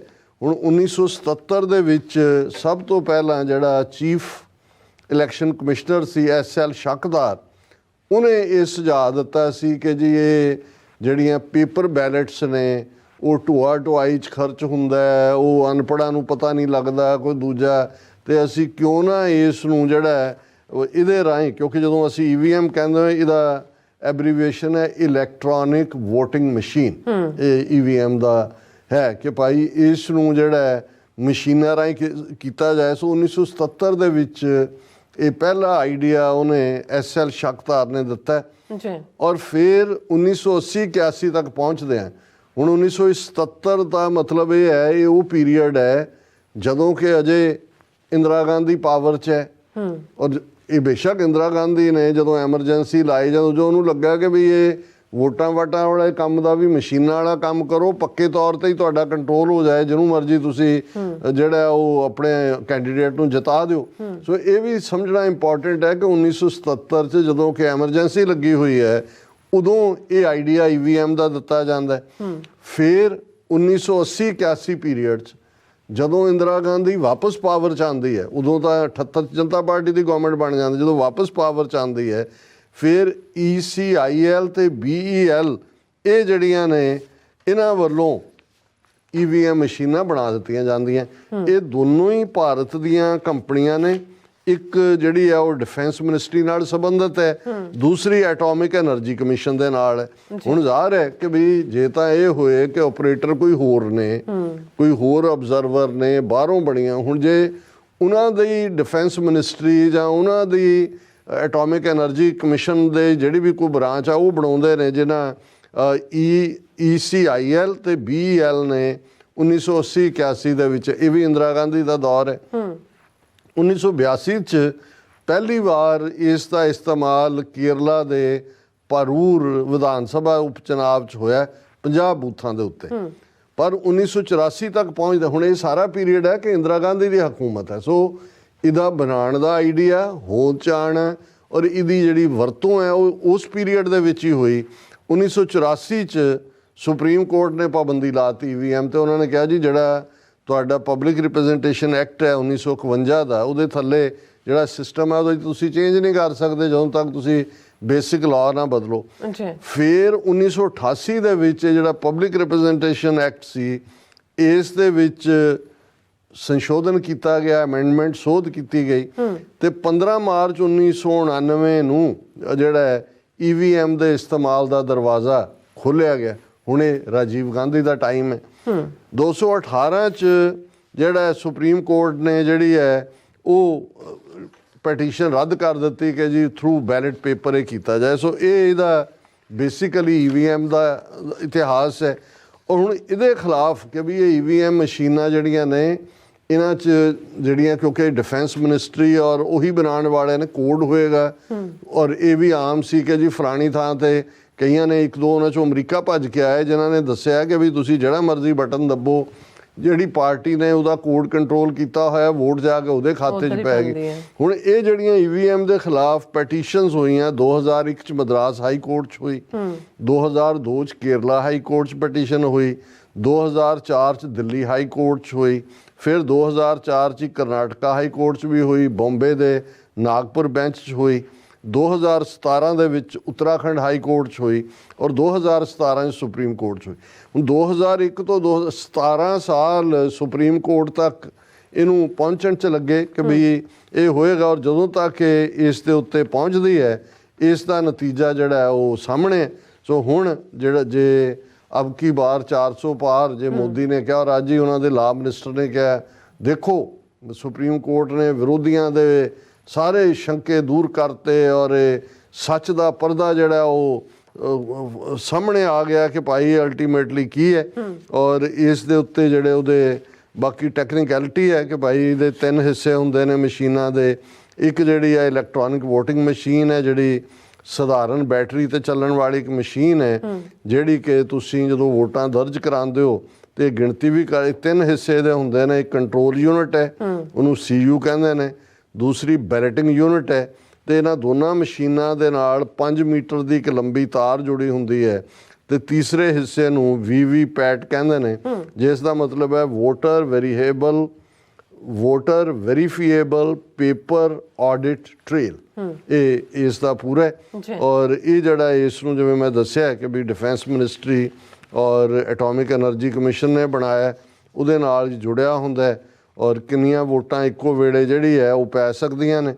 24 ਜਿਹੜੀਆਂ ਬੈਲਟਿੰਗ ਯੂਨਿਟ ਜੇ ਇੱਕ ਨਾਲ ਜੋੜੀਆਂ, ਹਾਲਾਂ 19 ਕੈਂਡੀਡੇਟ ਇੱਕੋ ਵੇਲੇ ਦੇ ਜਿਹੜੇ ਨੇ ਉਹਨਾਂ ਦਾ ਨੰਬਰ ਇਹਦੇ 'ਚ ਦਰਜ ਹੁੰਦਾ ਹੈ, ਪਰ ਇਹਨਾਂ ਨੇ ਉਹਦਾ ਤੋੜੇ ਲੱਭਿਆ ਸੀ ਕਿ ਜੇ 24 ਬੈਲਟਿੰਗ ਯੂਨਿਟਾਂ ਨੂੰ ਇੱਕ ਨਾਲ ਜੋੜਿਆ ਜਾਏ ਤੇ ਫਿਰ 384 ਉਮੀਦਵਾਰਾਂ ਦੇ ਲਈ ਵੀ ਵੋਟਿੰਗ ਕਰਾਈ ਜਾ ਸਕਦੀ। ਗੱਲ ਇਹ ਨਹੀਂ ਹੈ ਕਿ ਵੀ ਵੋਟਿੰਗ ਪੋਸੀਬਲ ਹੈ ਕਿ ਨਹੀਂ ਹੈ। ਹੁਣ ਦੇਖਣ ਵਾਲੀ ਗੱਲ ਇਹ ਹੈ ਕਿ ਵੀ ਇਹ ਕਦੋਂ ਦੀ ਡੈਮੋਕ੍ਰੇਸੀ ਵਾਲੇ ਬਣ ਗਏ ਇੰਡੀਆ ਵਾਲੇ। ਹੁਣ ਅਮਰੀਕਾ ਜਾਂ UK ਜਾਂ ਯੂਰਪ ਦੇ ਮੁਲਕ ਜਿਨ੍ਹਾਂ ਨੇ ਕਿੱਥੋਂ ਲੈ ਕੇ ਕਿੱਥੋਂ ਤੱਕ ਮਸ਼ੀਨਾਂ ਬਣਾਈਆਂ ਨੇ, ਉਹਨਾਂ ਨੇ ਕਿਉਂ ਪੇਪਰ ਬੈਲਟ ਰੱਖੀ ਹੋਈ ਹੈ ਜੀ? ਉਹ ਕਿਉਂ ਨਹੀਂ ਇਸ ਕਿਸਮ ਦਾ? ਕਿਉਂਕਿ ਇਸ ਦੇ ਵਿੱਚ ਇਹਨਾਂ ਨੇ ਬੇਈਮਾਨੀ ਨਹੀਂ ਕਰਨੀ ਹੈ। ਘੱਟੋ ਘੱਟ ਇੰਨਾ ਕਿਸ ਸਿਸਟਮ 'ਚ ਹੈ, ਇੱਕ ਤਾਂ ਹਰ ਇੱਕ ਨੂੰ ਇਹ ਪਤਾ ਹੈ ਵੀ ਉਹਦਾ ਵੋਟ ਦਾ ਹੱਕ ਹੈ, ਔਰ ਸੈਕੰਡ ਪਾਰਟ ਇਹ ਹੈ ਹੁਣ ਉਹਨਾਂ ਦੀਆਂ ਹੀ ਬਣਾਈਆਂ ਮਸ਼ੀਨਾਂ, ਉਹਨਾਂ ਦੇ ਆਪਣੇ ਸਰਕਾਰੀ ਅਦਾਰਿਆਂ ਦੀਆਂ। ਉਹ ਜਿੰਨੀ ਦੇਰ ਇੰਦਰਾ ਗਾਂਧੀ, ਰਾਜੀਵ ਗਾਂਧੀ, ਐਵੇਂ ਨਹੀਂ ਜੇ 1999 ਦੇ ਵਿੱਚ ਕਿਸ ਲੈਵਲ ਦੀਆਂ ਕਿੰਨੀਆਂ ਕੁ ਮਸ਼ੀਨਾਂ ਸੀ ਪਤਾ ਨਹੀਂ ਮੈਨੂੰ, ਜਦੋਂ ਨਵੰਬਰ ਜਾਂ ਦਸੰਬਰ 84 'ਚ ਰਾਜੀਵ ਗਾਂਧੀ ਜਿੱਤਿਆ, 400 ਪਾਰ ਤਾਂ ਉਹਨੇ ਹੀ ਅੰਕੜਾ ਲਿਆ ਸੀ, 3/4 ਮੈਜੋਰਿਟੀ। ਸੋ ਇੱਕ ਇੰਦਰਾ ਗਾਂਧੀ ਦੇ ਪੀਰੀਅਡ ਦੀ ਆਜ਼ਾਦ ਕੀਤੀ ਹੋਈ ਗੱਲ ਜਦੋਂ ਹੁਣ ਇਹਨਾਂ ਦੇ ਆਈ 2014 ਤੱਕ ਪਹੁੰਚਦੇ ਆ, ਇਹਨਾਂ ਦਾ ਆਧਾਰ ਲੱਗ ਗਿਆ, ਇਹ ਹੁਣ ਪਾਵਰ ਕਿਉਂ ਛੱਡਣਗੇ? ਸੋ ਇੱਕ ਪਾਸੇ ਤਾਂ ਇਹ ਮੇਨ ਅੱਜ ਦੀ ਖਬਰ ਹੈ, ਦੂਸਰੇ ਪਾਸੇ ਜਿਹੜਾ WhatsApp ਯੂਨੀਵਰਸਿਟੀ, ਹੁਣ ਇੱਕ ਪਾਸੇ ਤਾਂ ਜਿਹੜਾ ਮੈਕਸਿਮਮ ਯੂਜ਼ ਹੈ WhatsApp ਦਾ ਲੋਕਾਂ ਤੱਕ ਝੂਠੀਆਂ ਖਬਰਾਂ ਫੈਲਾਉਣ 'ਚ ਜਾਂ ਨਫ਼ਰਤ ਫੈਲਾਉਣ 'ਚ, ਉਹ BJP ਕਰਦੀ ਹੈ। ਹੁਣ ਇਹਨਾਂ ਨੇ, ਕਿਉਂਕਿ ਜਿਹੜੀ WhatsApp ਹੈ ਉਸ ਦੇ ਉੱਤੇ ਐਨਕ੍ਰਿਪਟਡ ਮੈਸੇजेस ਹੁੰਦੇ ਨੇ, ਉਹਨਾਂ ਥੱਲੇ ਕਿਤੇ ਨਾ ਕਿਤੇ ਥੋੜ੍ਹੀ ਬਹੁਤ ਉਹਦੀ ਤੁਹਾਡਾ ਜਿਹੜੀ ਹੈ ਉਹ ਹਿਫਾਜ਼ਤ ਹੈ, ਸੀਕ੍ਰੇਟਿਵ ਹੈ ਪਾਰਟ। ਹੁਣ ਜਿਹੜਾ ਇੰਡੀਅਨ ਗਵਰਨਮੈਂਟ ਨੇ ਨਵੇਂ ਬਣਾਏ ਨੇ ਨਿਯਮ, ਉਹਦੇ ਮੁਤਾਬਕ ਉਹ WhatsApp ਨੂੰ ਕਹਿੰਦੇ ਨੇ ਕਿ ਜਿਹੜਾ ਤੁਸੀਂ ਐਨਕ੍ਰਿਪਟਿਵ ਮੈਸੇजेस ਨੇ ਉਹਨਾਂ ਨੂੰ ਬ੍ਰੇਕ ਕਰਨ ਦਾ ਵੀ, ਕਿ ਅਸੀਂ ਉਹਨੂੰ ਡੀਕੋਡ ਕਰ ਸਕੀਏ, ਔਰ ਇਹ ਲਾਅ ਬਣਾਇਆ ਕਿ ਵੀ ਦੱਸਣਾ ਪਏਗਾ WhatsApp ਨੂੰ। ਹੁਣ WhatsApp ਨੇ ਔਰ ਇਸ ਦੇ ਨਾਲ Facebook ਨੇ ਦਿੱਲੀ ਹਾਈ ਕੋਰਟ 'ਚ ਪੈਟੀਸ਼ਨ ਕੀਤੀ ਹੈ। ਉਹਨਾਂ ਨੇ ਕਿਹਾ ਕਿ ਵੀ ਜੇ ਸਾਡੇ ਤੇ ਇਹ ਲਾਗੂ ਕੀਤਾ ਗਿਆ ਕਾਨੂੰਨ ਕਿ ਵੀ ਸਾਨੂੰ ਜ਼ਰੂਰੀ ਹੈ ਕਿ ਵੀ ਅਸੀਂ ਜਿਹੜਾ ਐਨਕ੍ਰਿਪਟਡ ਮੈਸੇजेस ਬ੍ਰੇਕ ਕਰੀਏ, ਫਿਰ ਅਸੀਂ ਇੰਡੀਆ ਦੇ ਵਿੱਚ ਆਪਣੀ ਫੰਕਸ਼ਨਿੰਗ ਬੰਦ ਕਰ ਦਿਆਂਗੇ ਕਿ ਵੀ ਵਾਂਟ। ਹੁਣ ਇਹ ਕਿੰਨੇ ਕੁ ਰਹਿਣਗੇ? ਕਿਉਂਕਿ ਵੈਸੇ ਤਾਂ WhatsApp ਦਾ ਜ਼ਿਆਦਾ ਫਾਇਦਾ ਜੇ ਕਹਿਣਾ ਹੋਏ ਤਾਂ ਉਹ BJP ਨਹੀਂ ਚੁੱਕਿਆ। ਉਹ ਐਵੇਂ ਨਹੀਂ, ਉਹ ਅਮਿਤ ਸ਼ਾਹ ਕਹਿੰਦਾ ਸੀ ਜੀ ਅਸੀਂ ਇੰਨੇ ਮਿਲੀਅਨ ਦੇ ਗਰੁੱਪ ਬਣਾਏ ਹੋਏ ਨੇ, ਖਬਰ ਝੂਠੀ ਜਾਂ ਸੱਚੀ ਅਸੀਂ ਉਹਦੇ ਤੇ ਸਵੇਰੇ ਛੱਡ ਦਿੰਦੇ ਹਾਂ, ਇੰਨੇ ਲੋਕਾਂ ਨੂੰ ਨਾਸ਼ਤੇ ਦੇ ਵੇਲੇ ਉਹ ਖਬਰ ਮਿਲਦੀ ਹੈ। ਔਰ ਇਸ ਦੇ ਉੱਤੇ ਹੀ ਇਹ ਰਵੀਸ਼ ਕੁਮਾਰ ਦਾ ਦਿੱਤਾ ਹੋਇਆ ਨਾਂ WhatsApp ਯੂਨੀਵਰਸਿਟੀ, ਕਿ ਵੀ ਇਹ ਬਾਕੀ ਕੋਈ ਖਬਰ ਦਾ ਕੋਈ ਮਤਲਬ ਨਹੀਂ ਹੈ ਕਿ WhatsApp ਨੂੰ ਨਫ਼ਰਤ ਫੈਲਾਉਣ ਦੇ ਲਈ ਰੱਖਿਆ ਹੋਇਆ। ਸੋ ਸਾਨੂੰ ਇਹ ਲੱਗਦਾ ਕਿ ਵੀ ਇਹ ਈਦਰ ਵੇ ਹੋਏ। ਔਰ ਸਾਡੇ ਇੱਕ ਭੈਣ ਜੀ ਜਿਹੜੇ ਜਿਨ੍ਹਾਂ ਨੇ ਅੱਜ ਨਾਲ ਹੀ ਮੈਨੂੰ ਮੈਸੇਜ ਕੀਤਾ ਕਿ ਵੀ ਜੇ ਇੰਡੀਆ ਦੀ ਵਿਕਟਰੀ ਹੁੰਦੀ ਹੈ ਇਸ ਮੁੱਦੇ ਤੇ, WhatsApp ਦਾ ਐਨਕ੍ਰਿਪਟਡ ਨੂੰ ਡੀ ਬ੍ਰੇਕ ਕਰਨ ਦੀ ਉਹਨਾਂ ਨੂੰ ਹੁੰਦਾ ਹੈ, ਤਾਂ ਉਹਨਾਂ ਨੇ ਕਿਹਾ ਵੀ ਮੈਂ I will stop using WhatsApp। ਸੋ ਇਹ ਬਹੁਤ ਸਾਰਿਆਂ ਨੂੰ ਹੋਏਗਾ, ਕਿਉਂਕਿ ਹਾਲਾਂਕਿ ਵੈਸੇ ਮੈਨੂੰ ਇਸ ਬਾਰੇ ਕੋਈ ਭੁਲੇਖਾ ਨਹੀਂ ਹੈ ਕਿ ਜਿਹੜੀ ਚੀਜ਼ ਦਾ ਜਿੱਥੇ ਵੀ ਕਿਤੇ ਕੋਈ ਪਾਰਟ ਹੈ ਉਹ ਉਨਾ ਕੁ ਸੇਫ ਨਹੀਂ ਹੈ ਜਿੰਨਾ ਅਸੀਂ ਬਹੁਤ ਵਾਰ ਸਮਝਦੇ ਹਾਂ। ਜਦੋਂ ਹੋਇਆ ਕਿ ਜੀ ਜੇ ਫਲਾਣੀ ਜਿਹੜੀ ਹੈ ਨਹੀਂ ਹੈ ਤੇ ਉਹ ਸਿਗਨਲ ਦੀ ਐਪ ਲੈ ਲਓ, ਟੈਲੀਗ੍ਰਾਫ ਦੀ ਲੈ ਲਓ, ਹੈ ਤਾਂ ਸਮਵੇਅਰ ਕੋਈ ਨਾ ਕੋਈ ਉਹਨਾਂ ਨੂੰ ਰਿਕਾਰਡ ਕਰ ਰਿਹਾ। ਪਰ ਜਿਸ ਲੈਵਲ ਦੇ ਉੱਤੇ ਇੰਡੀਅਨ ਸਿਸਟਮ ਵਿੱਚ ਵੜਿਆ ਹੋਇਆ, ਪਹਿਲਾਂ ਹੀ ਬੜੇ ਹੋਏ ਨੇ ਉਹ, WhatsApp 'ਚ ਵੀ ਉਹਨਾਂ ਦੇ ਬੈਠੇ ਨੇ, ਫੇਸਬੁੱਕ ਤੇ ਵੀ ਨੇ, ਅਸੀਂ ਦੇਖ ਰਹੇ ਹਾਂ ਰੋਜ਼ ਸਾਡੇ ਨਾਲ, ਈਵਨ ਹੁਣ YouTube ਤੇ ਵੀ ਕੀ ਚਾਲੇ ਹੋ ਰਹੇ ਨੇ। ਸੋ ਲੇਕਿਨ ਫਿਰ ਵੀ ਇਹ ਇੰਟਰਸਟਿੰਗ ਹੋਏਗਾ ਕਿ ਦਿੱਲੀ ਹਾਈ ਕੋਰਟ ਇਸ ਦੇ ਉੱਤੇ ਕੀ ਟੇਕ ਲੈਂਦਾ ਹੈ। ਜੀ ਡਾਕਟਰ ਸਾਹਿਬ, ਤੁਹਾਡਾ ਬਹੁਤ ਬਹੁਤ ਸ਼ੁਕਰੀਆ। ਸੋ ਥਲੇ ਬ੍ਰੇਕ ਔਰ ਬ੍ਰੇਕ ਤੇ ਜਾਣ ਤੋਂ ਪਹਿਲਾਂ ਅਸੀਂ ਦਰਸ਼ਕਾਂ ਤੇ ਸਰੋਤਿਆਂ ਨੂੰ ਅਪੀਲ ਤੇ ਬੇਨਤੀ ਕਰਦੀ ਵਿਊਅਰਸ, ਜਿਸ ਤਰ੍ਹਾਂ ਕਿ ਤੁਸੀਂ ਜਾਣਦੇ ਹੋ ਕਿ TV84 ਇੱਕ ਪੰਥਕ ਚੈਨਲ ਹੈ। TV84 ਦੀ ਚੜ੍ਹਦੀ ਕਲਾ ਲਈ ਵੱਧ ਤੋਂ ਵੱਧ ਡੋਨੇਟ ਕਰੋ। ਡੋਨੇਟ ਕਰਨ ਲਈ ਸਾਡੀ ਵੈਬਸਾਈਟ TV84.tv ਤੇ ਜਾ ਕੇ ਪੇਪਲ ਦੀ ਵਰਤੋਂ ਕਰਕੇ ਵਨ ਟਾਈਮ ਡੋਨੇਟ ਕਰ ਸਕਦੇ ਹੋ, ਮੰਥਲੀ ਡੋਨੇਟ ਵੀ ਕਰ ਸਕਦੇ ਹੋ। ਤੁਸੀਂ TV84 ਦੇ ਨਾਮ ਤੇ ਚੈੱਕ ਬਣਾ ਕੇ ਸਾਨੂੰ ਮੇਲ ਵੀ ਕਰ ਸਕਦੇ ਹੋ ਸਾਡੇ ਇਸ ਪਤੇ ਤੇ 36-01 37th Avenue, Long Island City, New York 11101 USA, ਜਾਂ ਫਿਰ ਤੁਸੀਂ ਸਾਨੂੰ ਫੋਨ ਰਾਹੀਂ ਸੰਪਰਕ ਕਰ ਸਕਦੇ ਹੋ 5166619194। ਸੇਮ ਨੰਬਰ ਤੇ WhatsApp ਕਰ ਸਕਦੇ ਹੋ। ਤੁਸੀਂ ਸਾਨੂੰ ਈਮੇਲ ਵੀ ਕਰ ਸਕਦੇ ਹੋ info@tv84.tv ਤੇ। ਅਸੀਂ ਤੁਹਾਡੇ ਤਹਿ ਦਿਲ ਤੋਂ ਸ਼ੁਕਰਗੁਜ਼ਾਰ ਹੋਵਾਂਗੇ। ਸੋ ਥੱਲੇ ਨੇ ਬ੍ਰੇਕ ਵਿਊਅਰਸ, ਤੁਸੀਂ ਸਾਨੂੰ ਇਸੇ ਤਰ੍ਹਾਂ ਬਣੇ ਰਹਿਣਾ। ਮਿਲਦੇ ਹਾਂ ਛੋਟੇ ਜਿਹੇ ਬ੍ਰੇਕ ਤੋਂ ਬਾਅਦ।